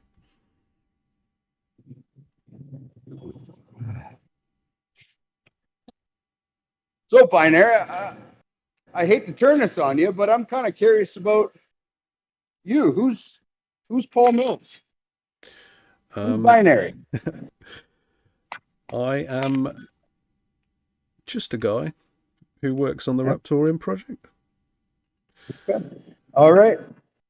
I've been working on marketing and strategy from pretty early on. I originally had a marketing company, um, and we were doing all sorts of things for various blockchain projects over the years, from anything from advisory to planning to marketing to campaigns to events and anything you could think of, even down to legals and security and like a developer pool as well for projects. So we'd basically build teams around projects. I closed that company back in end of 2019 and just went full time into Raptoreum. That's cool. That's cool. So, in the early stages of things, what drew you into Raptorium? Well, it was a long time ago.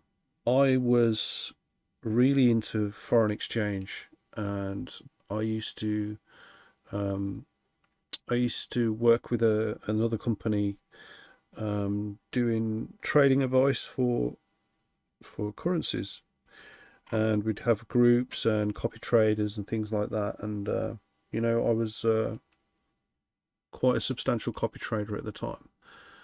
And and one of the days, while we were doing our usual thing, we had the Bitcoin asset come onto our brokerage service, and it was very different than anything else that we were trading at the time, and we started trading that.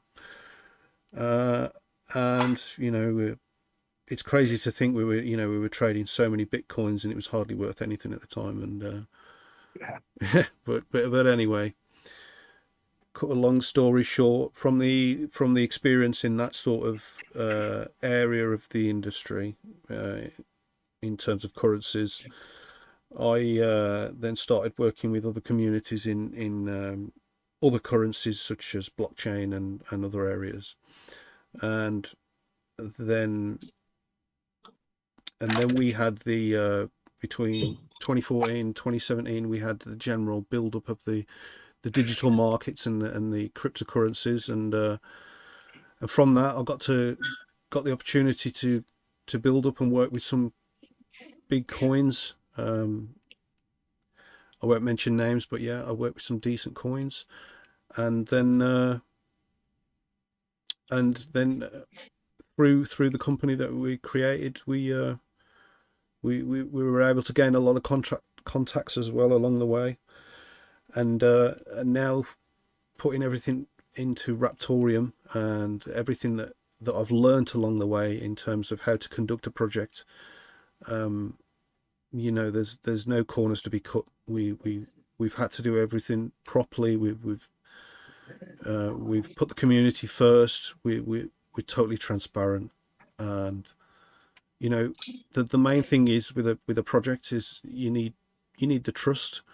You need the people to believe in the vision and to see the team and to know that they can actually get the job done. And Yeah. we've worked hard, Piggy, Charlie, me, and the rest of the team.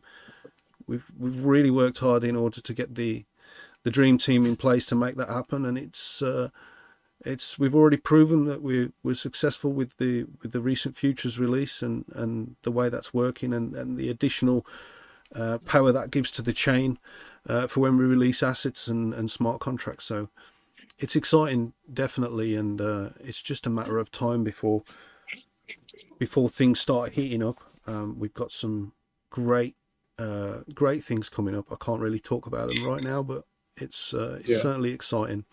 And Well, you know, we started in a bear market. People got excited about us in a bull market. We're back in a bear market, but we never stopped working through that entire time. We worked hard every single day, and that's what matters. It's to the team. It's not about the price. It's about changing the game in blockchain and doing something that benefits us all. yeah, no, and I mean, like, I think the fact too that a guy like me, where I think I said it in the futures party there, live cast there, that the fact that a guy like me, who only ever really knew cryptocurrency as that thing that my buddy's grandma got scanned with over the phone, you know, Yeah. to being somebody who's, I mean, I've never believed in a project more than Raptoreum. I really haven't. And I think it's because of the ethos that you guys stand by. It's just like doing it for the right reasons. That's the difference. That's the difference, right. And it's not like no matter what, it's not a snatch and grab. You know, yeah, we weren't front loaded by too much, and you know, you see a lot of these other projects who are trying to copy us, and unless you understand what you're doing, you're going to fail. That's the way I see it. And we're lucky to have a team that we've got right now who are experienced in all facets of the industry, and together we're strong. And and to have the community that we've got, it's absolutely fantastic. no, couldn't agree more. That's cool. Well, thank you for that. So what are we doing? How are we making these twists? So I've put it in the vise and I've just used this and just twisted, but right now I'm contemplating whether I want to flatten these twists out or leave them. Okay. But either way, whatever happens is this has to now get bent. But if it just gets bent, it'll be a soft bend. So what I'll have to do is bend it and then pound it back down into itself to give it a hard bend. Gotcha. Yeah. And then we'll bring that around and we'll start forming our handle. We won't get too far into that without actually turning it around, because I'm going to hang on to this. Mm-hmm. Without turning it around, using this as my handle, and then pounding out this blade so that we can actually get a blade geometry here. Yeah. Yeah. I think I'll do that now. I think I'll turn it around now.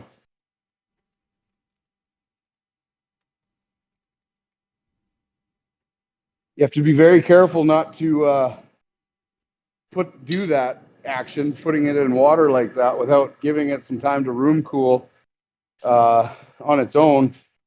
Otherwise, you could harden it, and then can he crack it? You can crack it. Yeah. Yeah.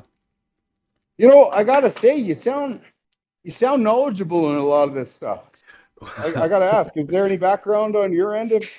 I've always been a bit of a tinkerer over the years. I've always done my own thing and created my own items. But the main thing for me is I'm an electrical engineer. I like to build things in electronics and repair things, and generally I can pretty much fix anything. So you can relate to the taking radios apart when you're 6 story. Yeah, absolutely. When I was younger, I used to take everything apart. Didn't matter what it was. I just wanted to take it apart, see how it worked, and try and put it back together again. But sometimes I would try and create something new. Oh, cool. I don't know if I could say I'd go that far, but I always wanted to make sure I knew how things worked. I'd be the quickest to get the manual out of, everybody's playing with the box at Christmas and I'm reading the manual. Yeah. But no, that's good.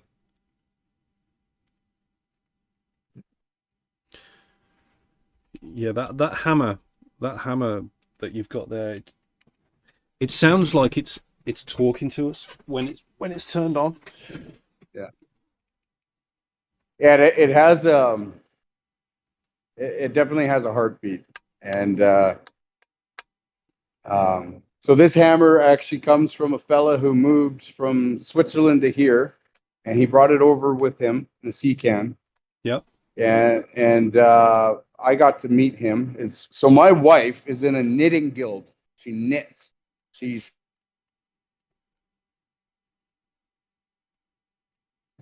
knits like an old granny.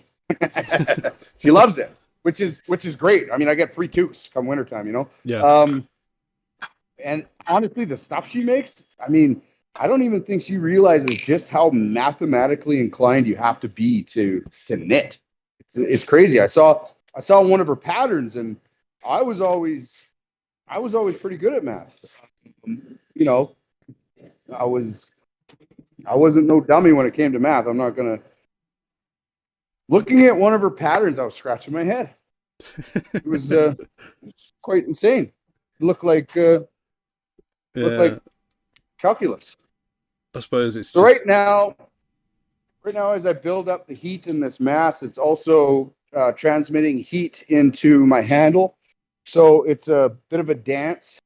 Get heat, cool, build the heat again, but this time it's more isolated because it's quicker to heat up. So the hammer's coming back on. We're going to draw this tip out. We're going to have a blade geometry at this point. I think I might get lazy because of the sake of time, and rather than forming it into the finished blade geometry, I'll actually maybe just pound it flat and then cut the remaining geometry out again for the sake of time. all right.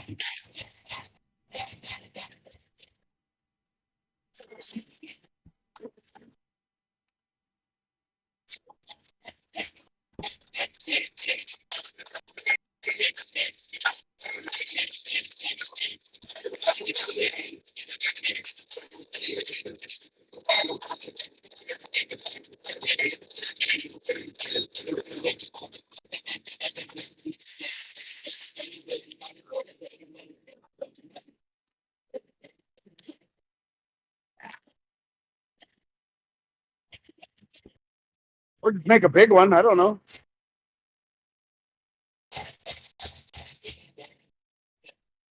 Whatever you want to do, bro. We've got Jamie who's just sent an image of the different points. Let me see if I can grab that and put it into the stream.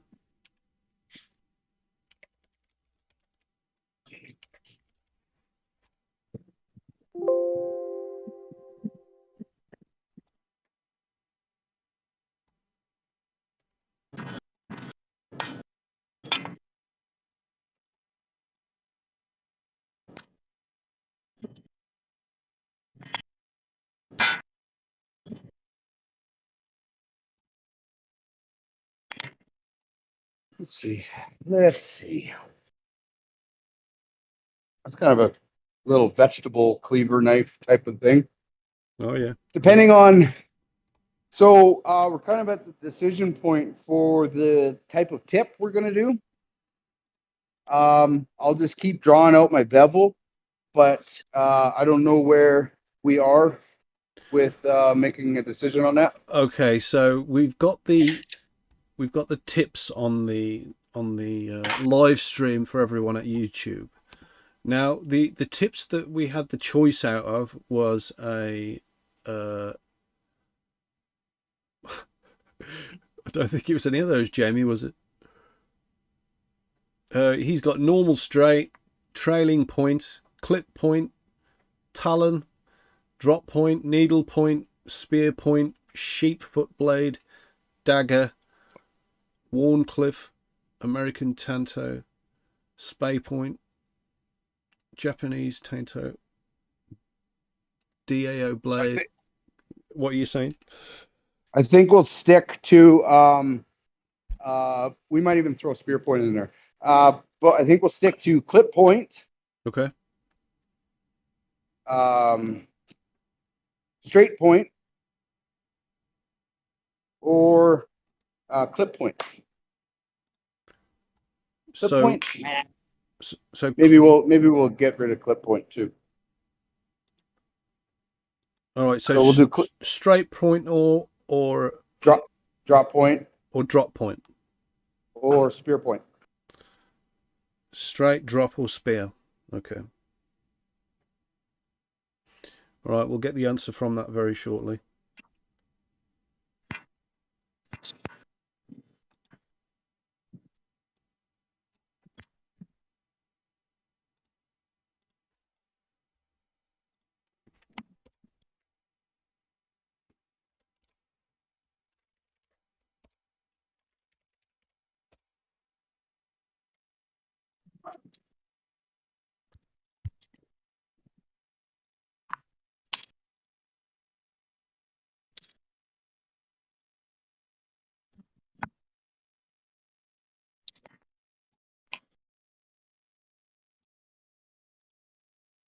I've sent it to the wrong chat.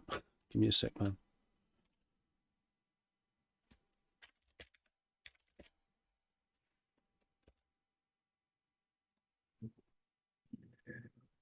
We'll get a glove on. So this thing is a little easier to hold.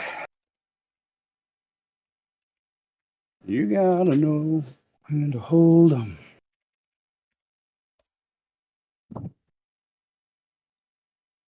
What's your music of choice? I'm into my old noughties rock, I think. How old are you?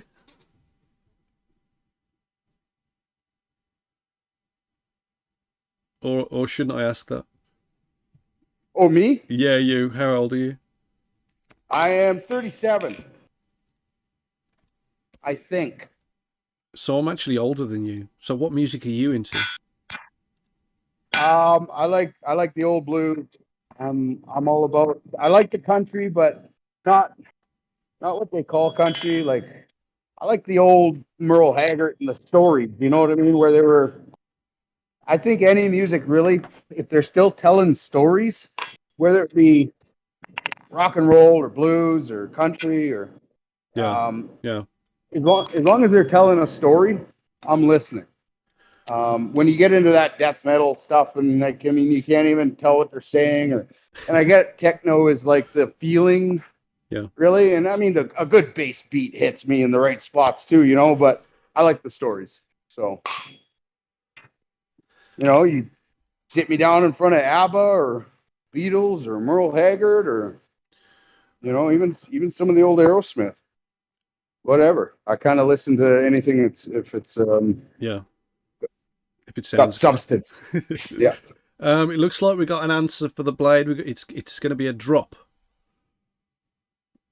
Okay. That's what the votes were in. Drop with a distal taper, Charlie's saying, whatever that means. Yeah. So distal's in. Yeah. You can come in. So while we've been talking, I've been working on a distal taper. So distal taper is thick up here and it slowly gets thinner as we go down. Gotcha. Yeah. So the geometry lends itself to strength as well as it looks very nice, pleasing to the eye.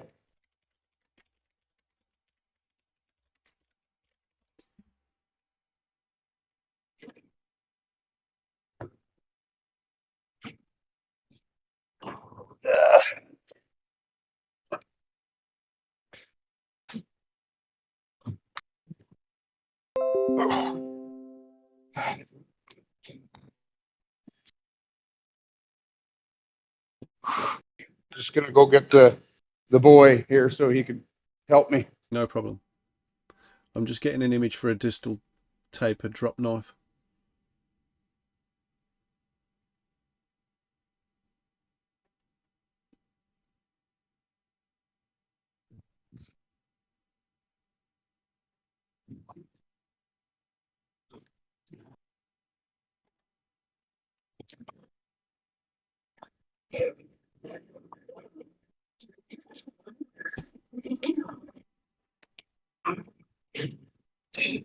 Actually, maybe come over here.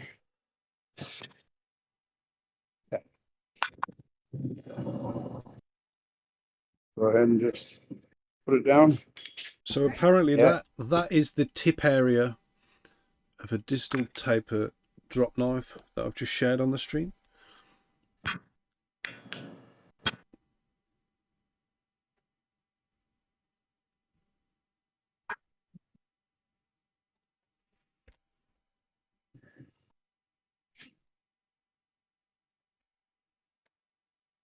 So what I'm doing now is just hot cutting the tip off. It's just easier than letting it cool and getting a grinder.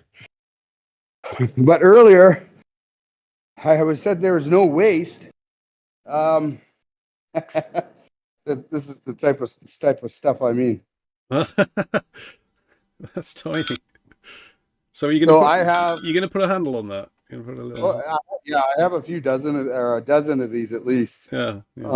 And these are just the cutoffs and whatever. And it takes 5 minutes to forge one of these guys out, but they're fun.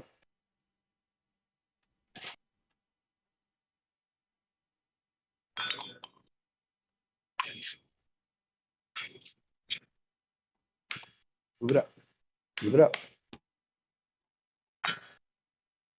Move it up. All right. One more. Right there. Right on the bottom.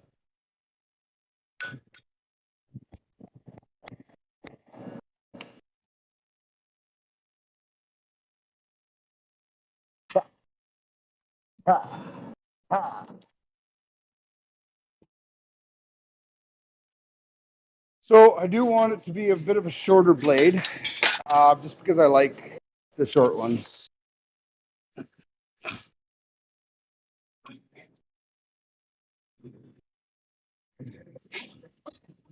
I think they're a little bit more classy. Less Now, don't get me wrong. less flex as well. Yeah. Now, don't get me wrong. Everybody loves a Bowie, especially the, it brings out the little boy in me, right? So Yeah, especially the man, they like a big knife, right? And of course, women can make the jokes too, compensation and all that kind of stuff. So they don't mind them in that respect either. But I like a nice, classy little blade.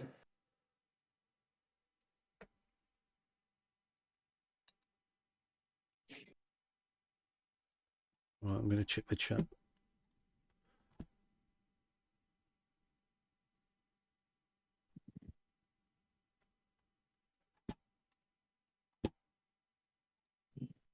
Maybe a side profile here so we can see what we're doing.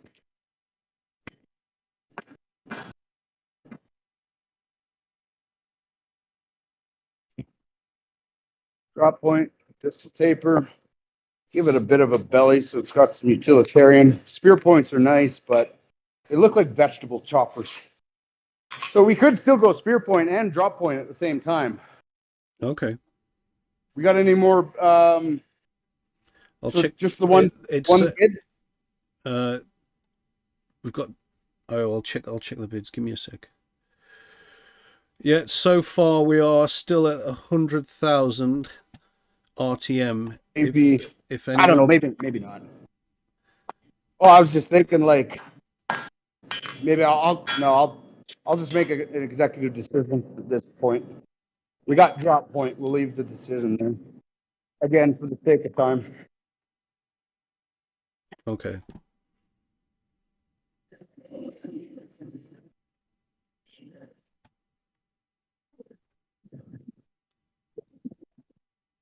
Yeah, they're saying drop point.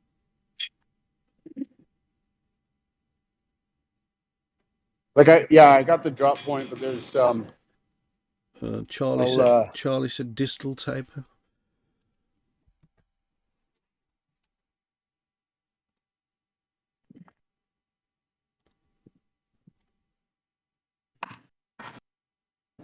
Yeah, it's looking pretty awesome as it is right now. It's nice to see you working on it. It's really cool.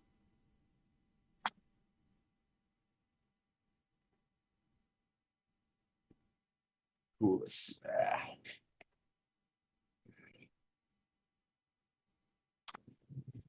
I think I'm done with this hammer.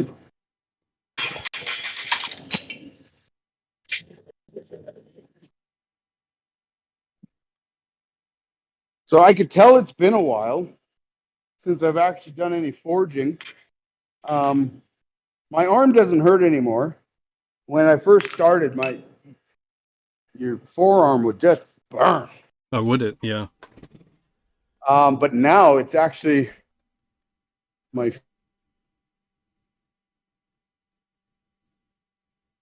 billet when I'm rusty. The first one or two forgings coming back from a bit of a hiatus, I feel it in my fingers Right. Yeah. and down into my palm. So I'm looking right now for my plenishing hammer. Can't find it. I'll just have to make do. Kyle says it makes him want to watch more Forged in Fire and Man at Arms Reforged. I assume that's a series. Well, you don't have to, Kyle, because you can watch this every Saturday. Let's cut this, Michael. Right there. Yeah.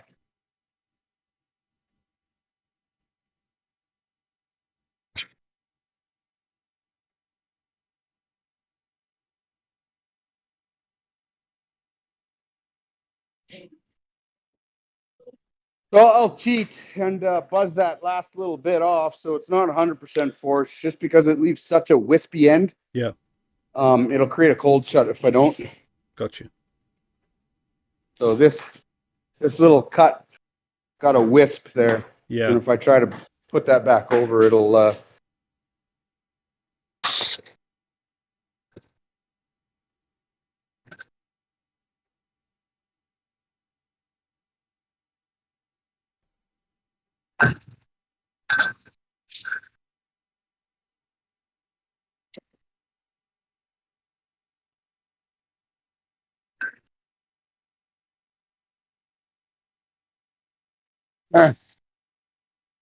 all as well.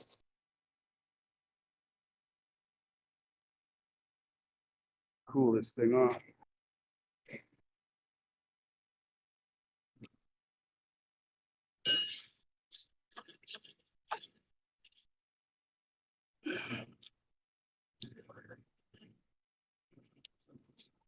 So what's that? Did you say that was oil? No, that was water. Oh, it was I was water. just cooling off the handle so I could grab it again. Oh yeah, yeah. Okay, guys, if you want the knife that's being created today, don't forget to head over to bidding at our Discord. If you check out the link at the top of the stream and head over to the hashtag bidding channel, you'll be able to see where you can bid for the knife. Anything over than the last bid is a bid to make on the knife. It's one of a kind custom knife, but made by the smith himself, and his son. And his son. Yeah. Smith Jr. Smith Jr., yeah. Yeah. And I would say too, like when the stream is over, or maybe a few minutes after, whatever you think, bid's over. Auction's over. Yeah.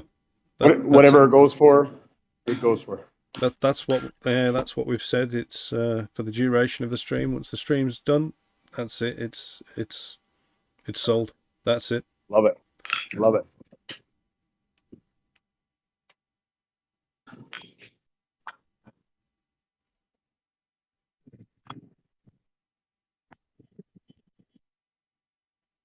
So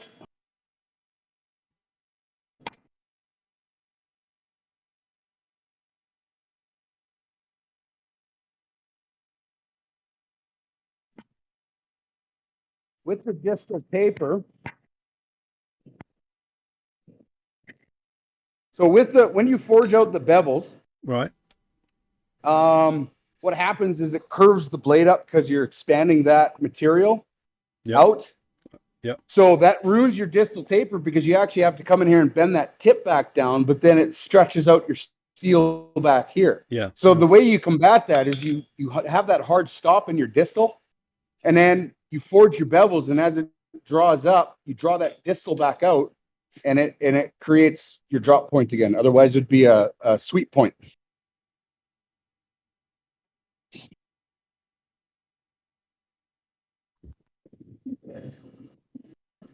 Yeah, it's certainly interesting.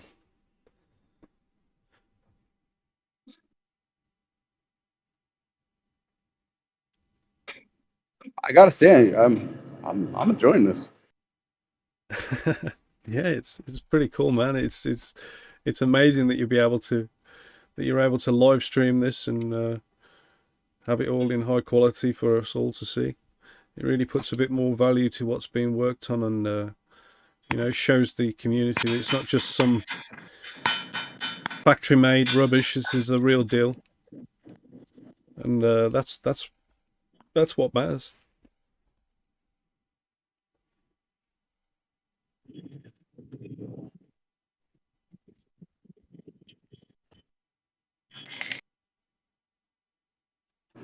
So again, for the sake of time, I think what I'm going to do is I'm going to forge it close.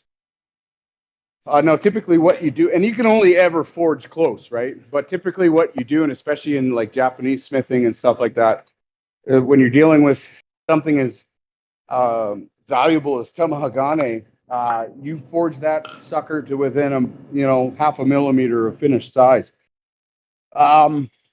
This really would be for one, practice, and two,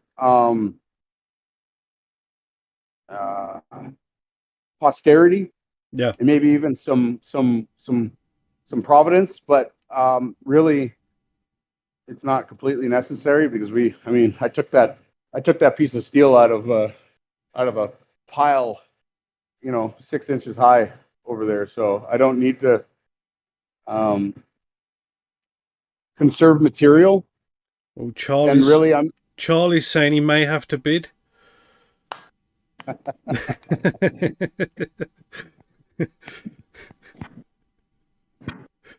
think he wants it.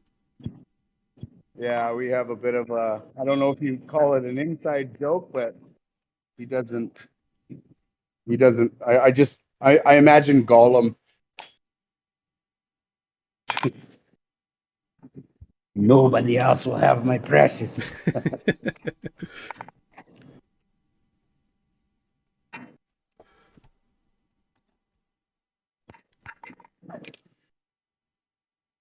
So what I'm doing right now, and what I would typically do is water forge to bust off the scale. One, I kind of want the scale on. Two, I don't want to inundate my kids with steam, with explosions. And two, it's really loud. Or three, rather, it's really loud. Yeah, so yeah. I'm just going to forge cold, try and bust off most of the scale that I can. Forge in these little bits as best as I can to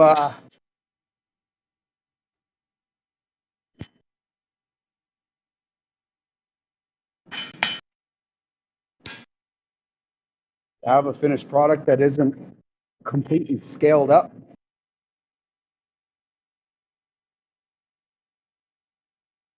I could go the chemical route as well, and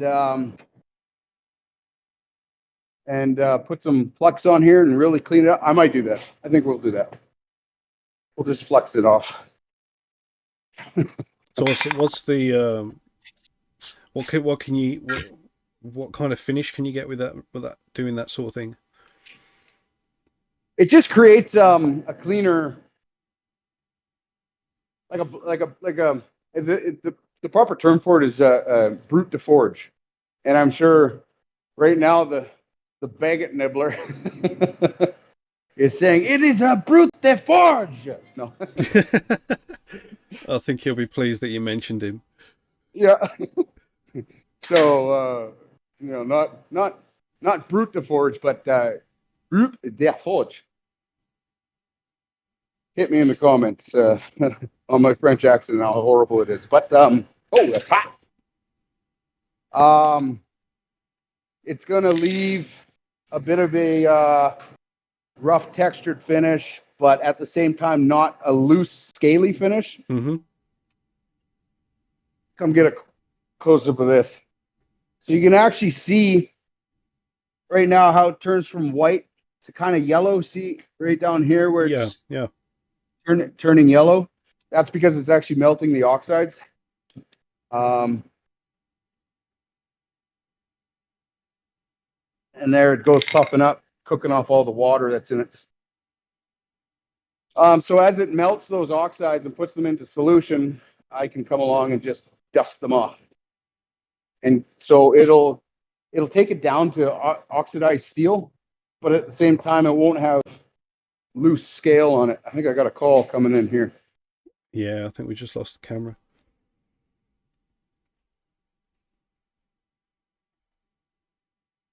And we're back. I think you got to reset the orientation.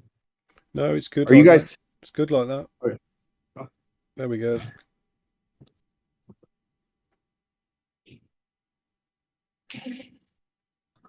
So here we go. Now all that pulled right out of my hand here. Now all that gross scale is liquid.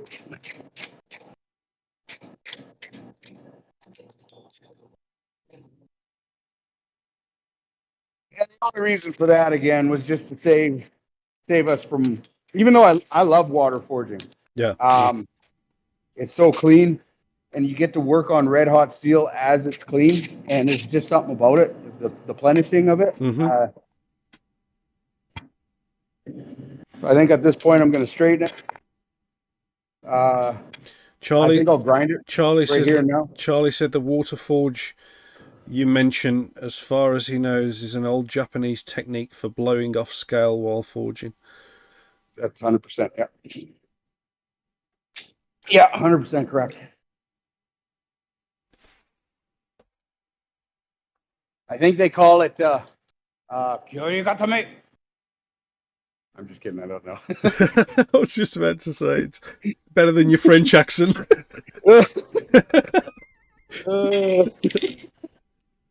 Oh man.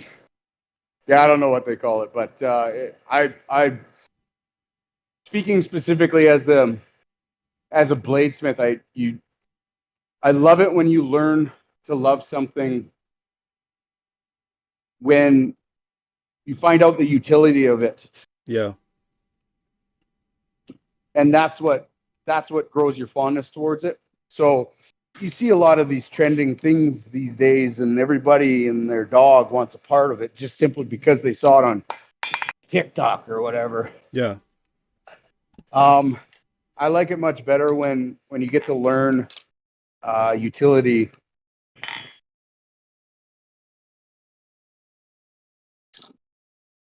and love what you're doing because of the utility first.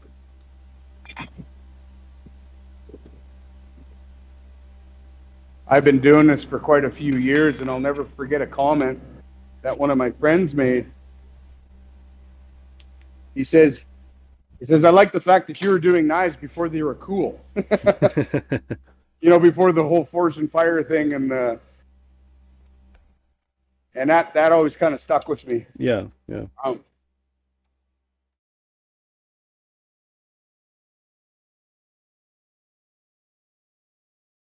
So what we're going to do here is we're just going to create a bend with no real geometry or in it. We just want to get that 180 degrees from there. Okay. And then we'll go in there and we'll start finalizing our geometry afterwards. And I might...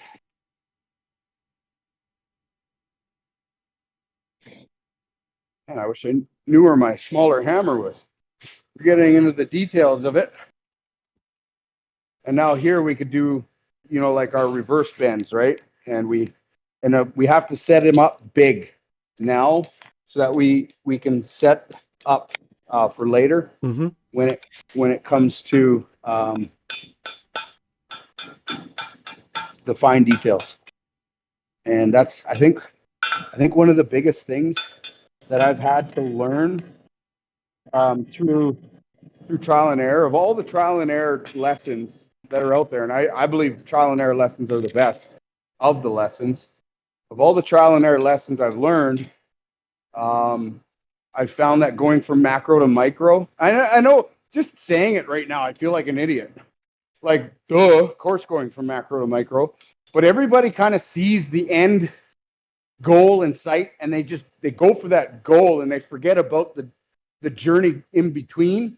And for me, I was always trying to get down to the details right away, and was always wondering why I had really a misformed or misshapen product at the end of the day. And I was going, well, I'm paying attention to all the detail, but I forgot about the macro, and I just went straight for the micro, and because of that, it screwed everything up. And again, I feel stupid almost saying it now, because it makes, like, of course, you know what I mean. You start big and you work your way to the small. But it's so funny how the simplest of things we can overlook.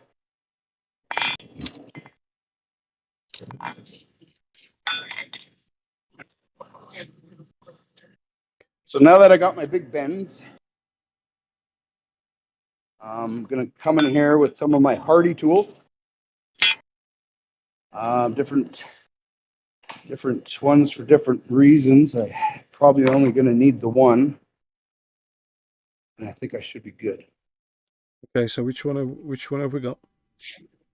So this is the, I don't know, it's the cone. The nipple. Yeah, I'm. I I know what the heck the thing is called too. I think it's just like a taper hardy tool or something. Right. Now we want to get our good bends in there, and we're actually going to fold that bad boy closed and then open it up again. And what we've done is create this hard bend where we can actually start folding or gathering the material into those masses that we like so much. Oh, dear God. Switching tongs here.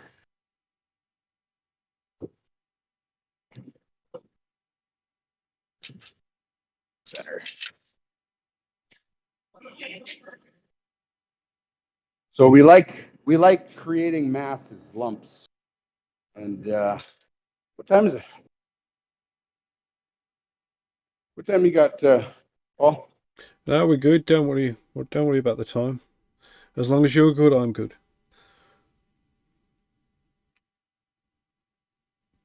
I'm good. My wife, on the other hand, might be hand on the hip at the doorstep. We have tonight's typically our family night, so we do pizzas, homemade pizzas. Oh, do you? Yeah, we're not on any kind of hard schedule or anything though. So, but I was just. Well, got to make sure you got to get those pizzas in.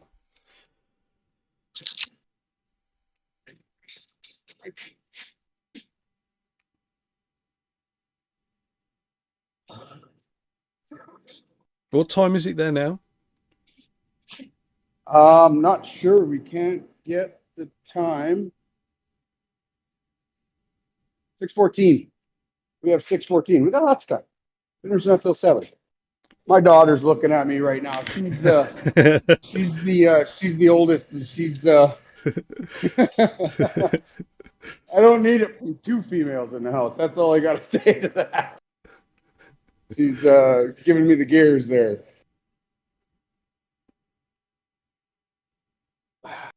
Okay, so we got a hard bend. You can see how we're actually starting to get that, just simply by pushing the material back into itself, unbending it, and then kind of undoing everything we've done, and it actually starts gathering material into that spot. Yeah.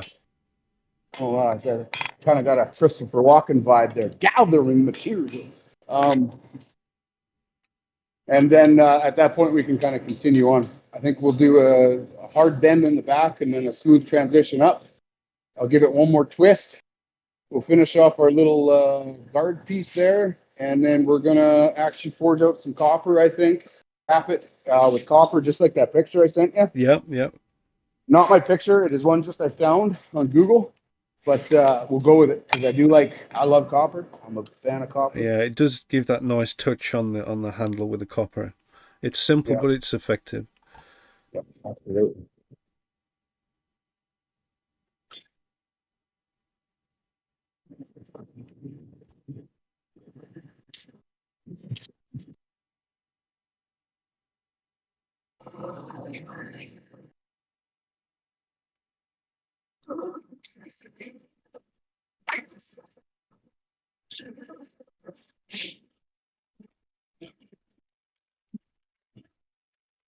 So yeah, this is my beater forge. And it's just some bricks that are kind of put together and coated with IGC. This is my working forge. This thing, so the refractory I filled this with is good to about 3,000 degrees. Okay. And I've melted it. So it gets pretty hot. This one that I'm working on, should I ever need to do any kind of repair to it, in 10 minutes I can completely rebuild the forge. Yeah, that's awesome. So it's definitely gets the spot as the #1 working forge. Yeah. So working with hot steel like this is like trying to push spaghetti in a straight line. It's really, as you hit one piece, you got to understand or try to understand how the complete opposite end is going to react to that.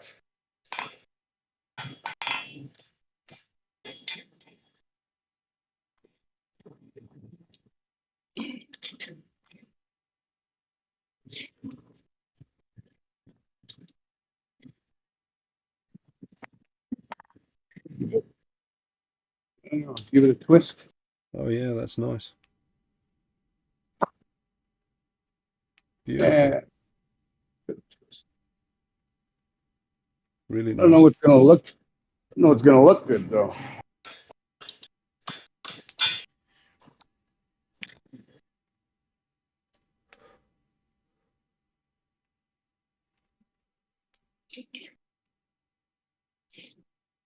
Maybe one up front, one in the back, one up front.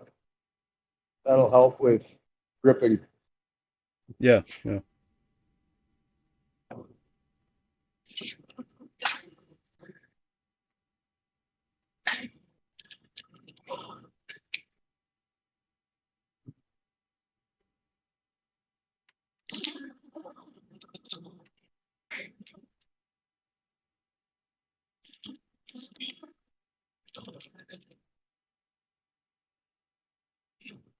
So what's the weather like where you are? Is it warm warm in the shop?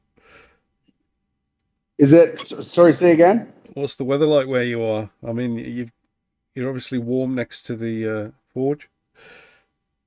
We just got our first little skip of snow today, Oh, did you? but we've had a pretty unusually warm October. Yeah. I think it was a week ago we actually hit 22 degrees. But right now, I think we're sub 10, maybe not sub 10. We've just got a bid in for 110,000.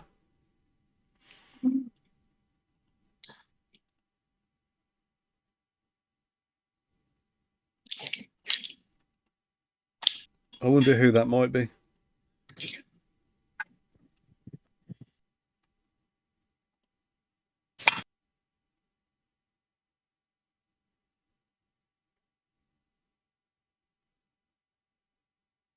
Yeah, Charlie. Charlie seriously wants that knife.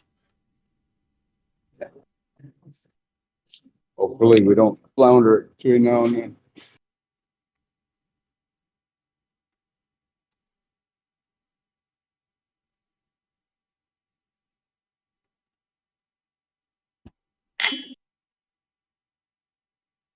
That twisted weird. I don't like it. Kind of. Maybe where it's the wider twist, that could be for your fourth finger to sit in when you're holding it.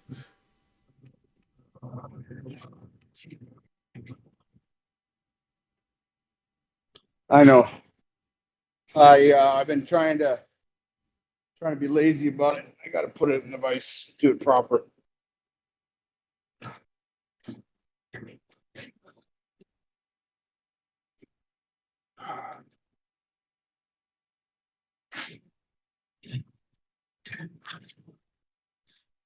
Sometimes you do end up doing significantly more work trying to get out of work than just by doing it right the first time.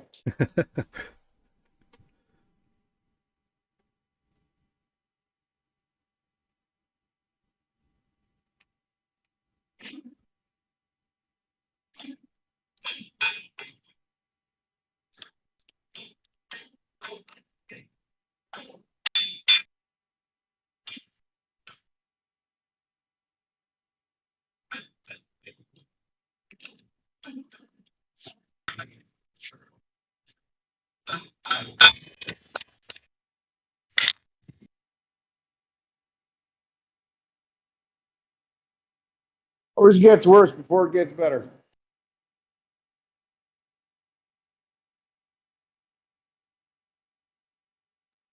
Don't forget, guys, if you want to own the knife today that's been created by Jesse Lambert himself, CryptoSmith, then head over to the Discord link at the top of the stream. Go to the bidding channel and you will see where you would need to place your bid in RTM. Bidding is currently at 110,000 for the knife.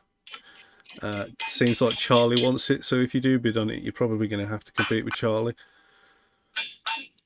But the bidding ends when the stream ends, and we are, well, I'm not going to put a time on it. I'm just going to let Smith do his thing.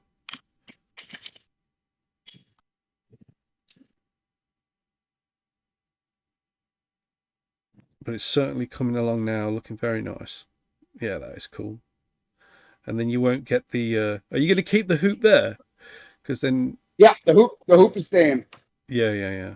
Because like it. It's just like a safety measure, isn't it? As well, you won't slip forward into the knife. Yeah, I might give it a curl. Yeah, that's nice. A baguette curl. They're called French curls, right? So.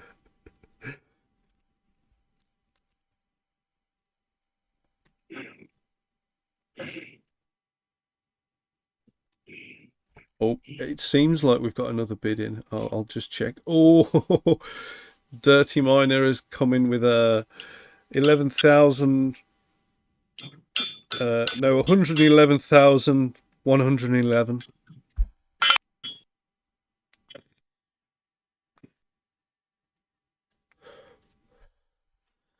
Looks like he's in a bit of a bidding war with Charlie right now.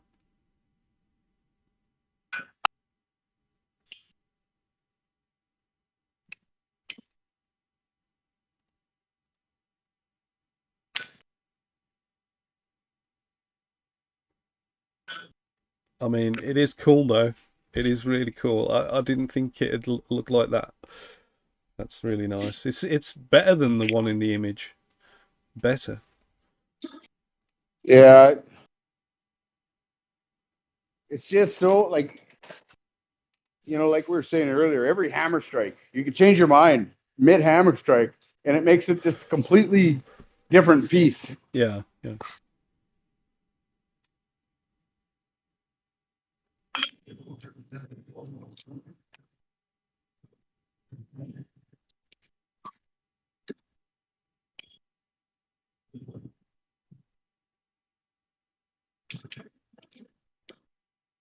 So we're gonna start working on straightening everything up.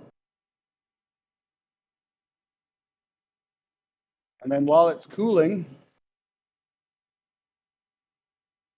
I might open that up a little bit. While it's cooling, we'll forge out some copper. Mm-hmm. I'll just use some copper wire. Yeah. And we'll give it a forged look to it. Anneal it, wrap it. We'll probably solder it because I prefer soldered goods. Yeah. And then sharpen it. I might finish it off stream. Yeah. What do you think about that? Whatever you want to do, bro. If you want to get your if you want to get off and get your pizzas made, it's cool, and it's a family day. The majority's done. You know, it's looking amazing.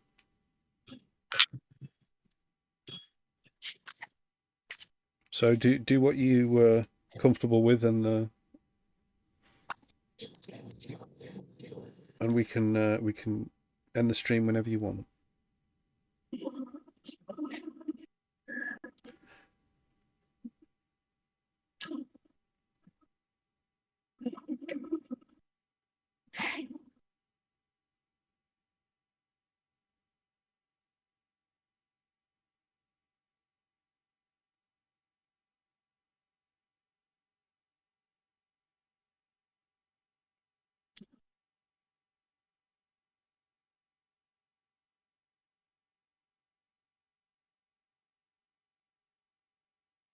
So you're just getting that handle straight, ready for the copper wire. Yeah, just getting my loop the way I want it. Yeah, yeah. And now I'm going to go in and give the blade one last straighten, and then get that copper wire on there. And I don't want to rush the heat. Like I Yeah. can safely to Yeah. a degree. Yeah. But I'm just kind of weighing the. I think we'll get the copper on there.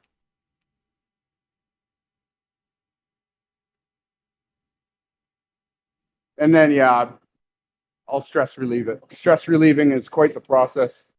Okay.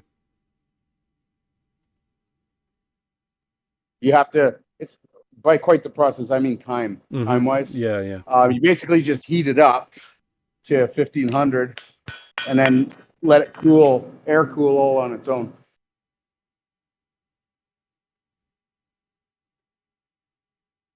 Go ahead and get down at the end of the night. See if we can't bring them along for the straightening journey. We'll have everybody in the comment section. You hit it far. Yeah, that's a real good angle. Excellent camera skills.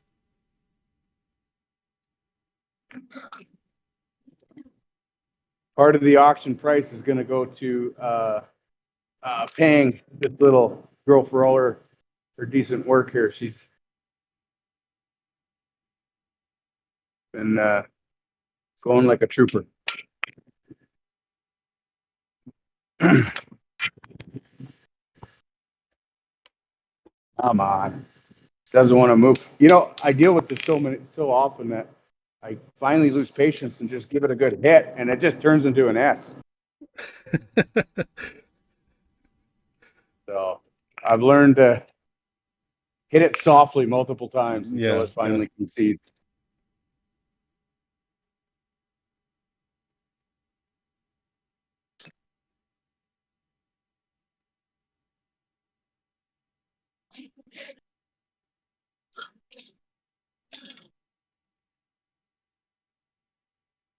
I think I'll let it cool from here. Okay.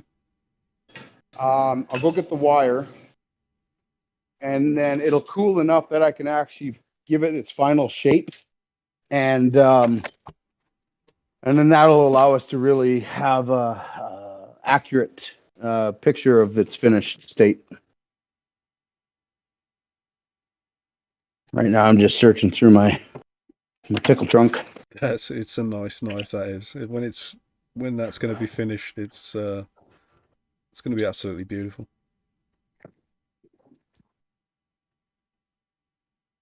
So, do you get that reference, tickle trunk? Have you ever heard that before? Just as a point of curiosity. No. Okay. So we had a show over here. I think it was in Canada. Mr. Dress Up. It's kind of like Mr. Rogers. You familiar with Mr. Rogers? No, sorry. No, I'm not. No, it's all good. Well, Mr. Dress Up. Yeah, he had Tickle Trunk. It was one of those shows that you grew up with. It was the Canadian treasure. Gotcha, yeah. So, anyways. There's Sadie. Sorry to interrupt. There's a new bid in Well, there was a new bid in, but there's another new bid in after that. So there was 111,269. Now it's 115,000 RTM. So it's on the up.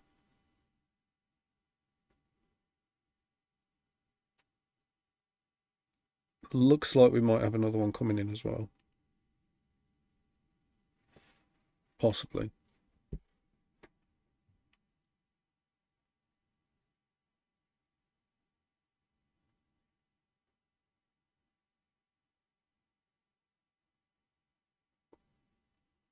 All right, just some copper wire. It's not as thick as I wanted it to be, but that should be okay. I think I'll just wrap it as is.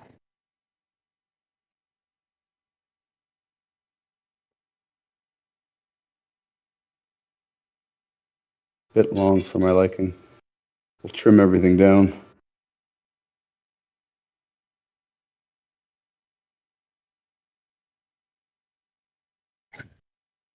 Trim everything down.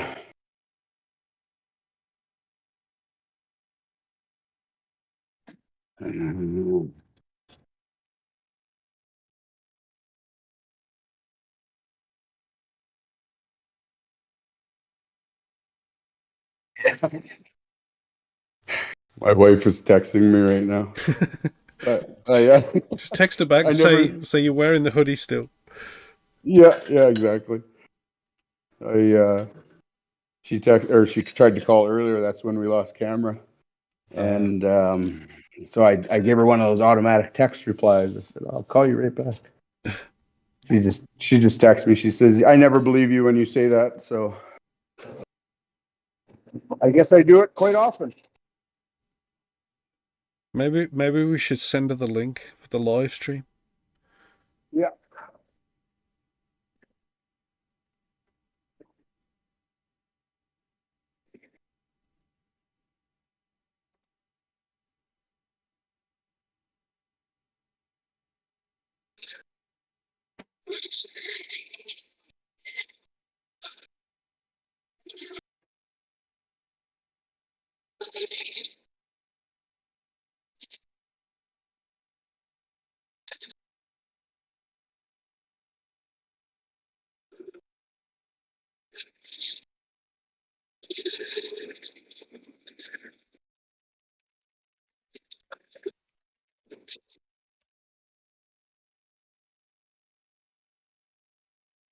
How are we looking? Beautiful. Yeah, that is nice. Absolutely beautiful.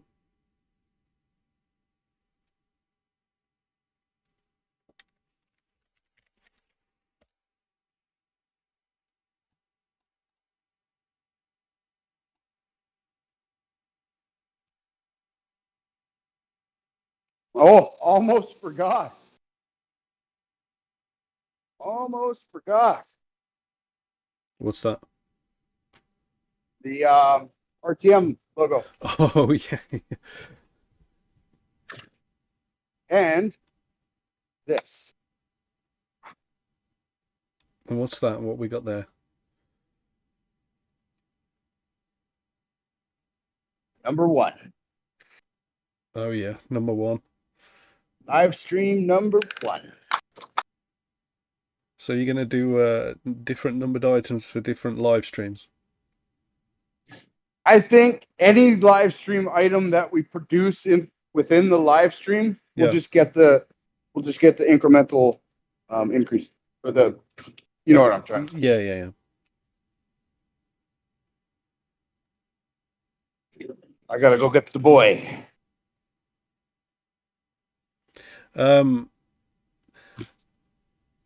Someone's asking if he wins the bid, can you add his initials to it? Not in the same way, but yes, I can. Yeah, I can.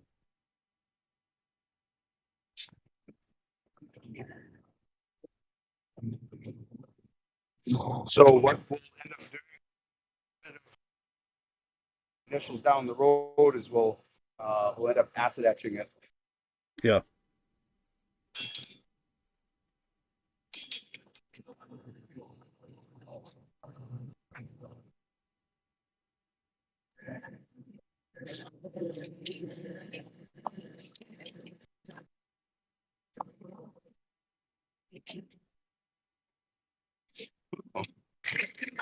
The Raptor logo. Oh, okay, it's easy to hold that. Sure, I get this right.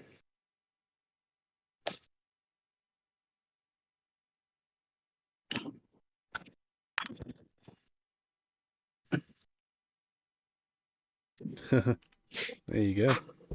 And if you flip it, get number 1 in there.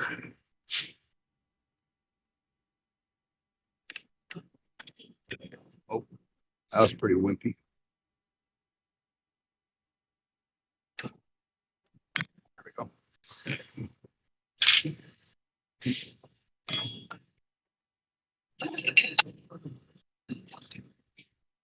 And now, start our straightening process all over again.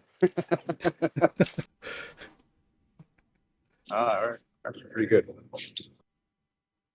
There's the handle.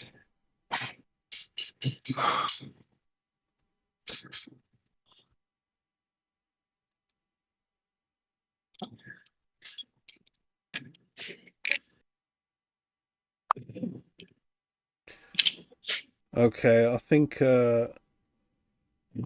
we should give them a guide on how long this stream's going to last. So when do you need to get off? So I think we're looking at about, I'd say maybe 10 minutes max. 10 minutes left, yeah? Left, yeah. Okay. So, yeah, so we've got 10 minutes left from this moment right now. If you want this knife, make sure you get your bids in. Links at the top of the stream for the Discord. Head to the bidding channel.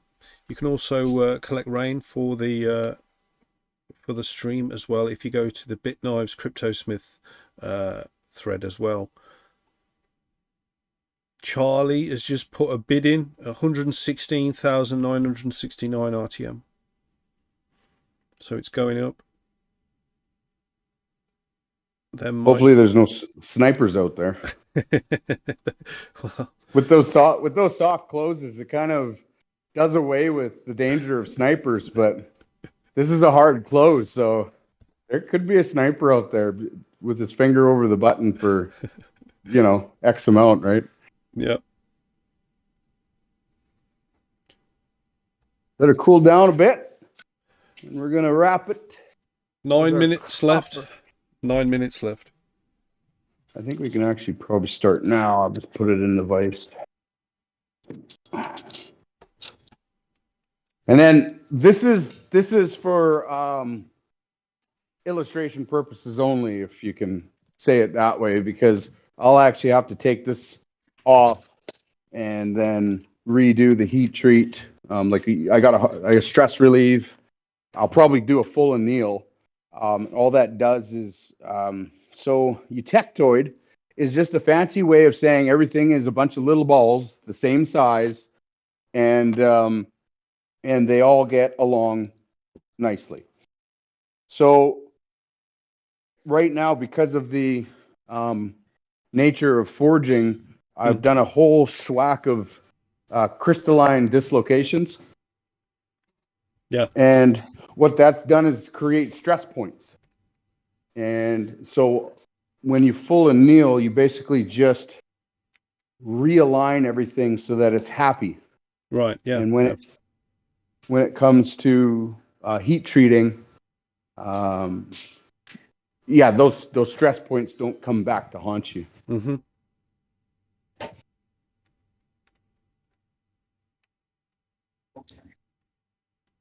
So again, this is just to kind of show everybody what it's going to look like. I will have to take this off and redo the heat treat and all that. And then I'll probably put this on and might even use a thicker wire and give it a forged look so that it's all copacetic. Yeah. And even this wrap, I'm not going to do. I don't know. I might do something a little bit more chaotic than this. Again, just to kind of keep everything themed. You know what? Right off the bat, can't help myself. Gotta move it up, even though I'm taking it off. 7 minutes left.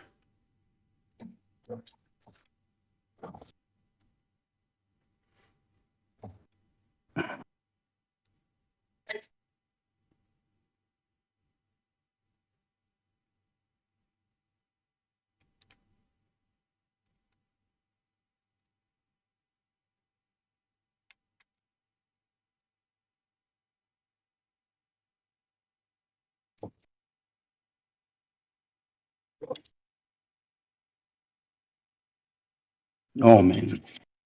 Oh man. Okay, now I'm getting the feels. Now I'm starting to. It's like an arranged marriage sometimes, you know. It's like, not that I've ever been in an arranged marriage, but it's almost like you're forced to do something.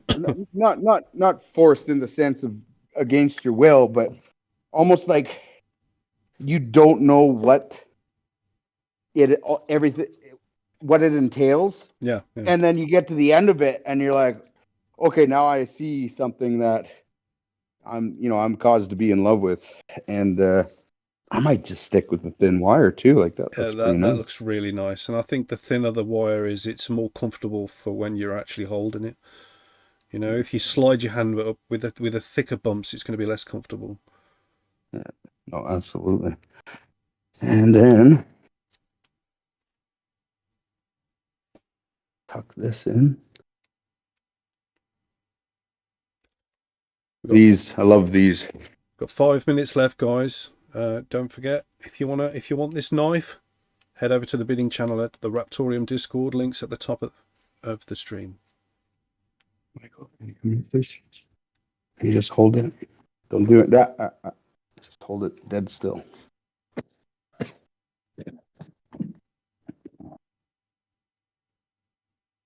Yeah, just dead still.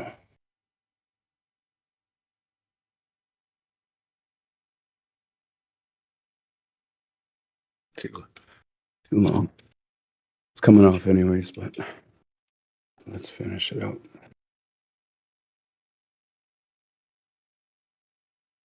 Oh, I'm so glad that my frustrations are on live on stream. It's I don't. You think I'd feel pressured, but I don't. It's like I feel happy that I'm not alone. Yeah. There's 4 minutes left, guys. Look at that RTM stamp. Let's zoom into that stamp.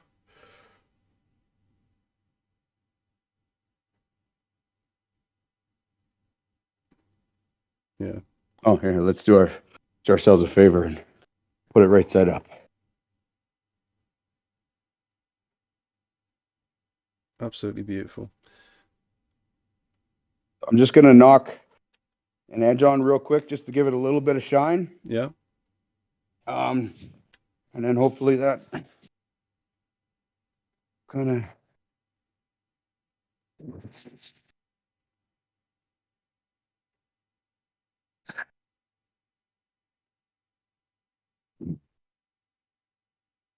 There we go. That's the first live stream.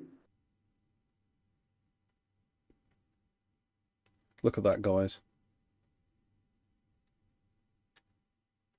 We've got 3 minutes left.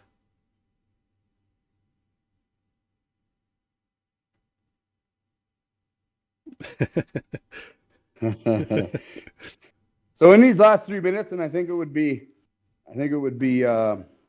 best if we ended it right at 3 minute mark. Just shut her down. Yep. So within that 3 minutes, I'd like to thank my daughter. You can. She's trying to hide. And I'd like to thank my son for his help. Yeah. And yeah, all you guys. It's pretty fun. I enjoyed it. It's been awesome. It's been real, and that's what matters. Yeah, no, absolutely. Yeah, let's back to full circle here. The we'll use the backdrop, the shavings from the handle we made for the hammer that forged this piece out. Yeah, yeah. Yeah, it's a nice image right there. I'll just Hold that, sweetie. I've screen grabbed that. Nice. I'm gonna get some more, just to more or less just to give the blade a better contrast Yeah. against my bench. My bench is like 6 years old, and it's got everything there. Let's see if that gives better contrast. Oh, I think we lost the video. Oh, there we are. Back again. I'm gonna go run to the computer here real quick and message my wife because she's in a panic to get a hold of me. Yeah, no problem. There's 1 minute left, guys. It's the last chance now to get your bids in for the knife. It's the first knife created on live stream. It's got the twist handle with the safety hold. I don't know what it's called. Oh, there's been a fresh bid at 125,000. Dirty Miner looks like he wants to sneak it in.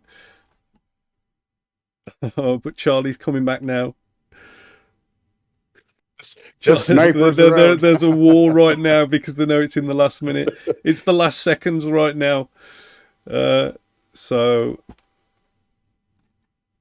oh, it's cutting it fine. It's certainly cutting it fine. It's last seconds. Whoever puts the bid in now is literally the winner. There we go. It's stopped. Pleasure, guys. Been fun. Thanks, guys. Looking forward to next week already. Absolutely. Catch you later, CryptoSmith. So yeah. Thank you. Thank you.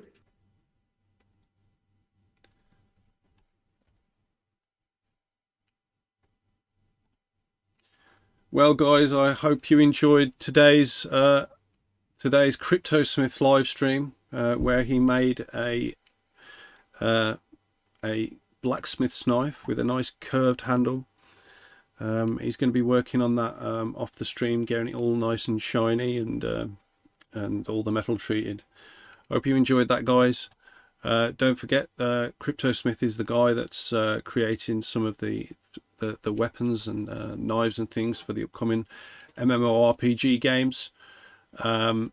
He's the guy with the machinery to turn that into a digital format so we can integrate with the games. And obviously he's also the guy that's just created this stunning knife tonight. Hope you all enjoyed it, guys, and I'll catch you later.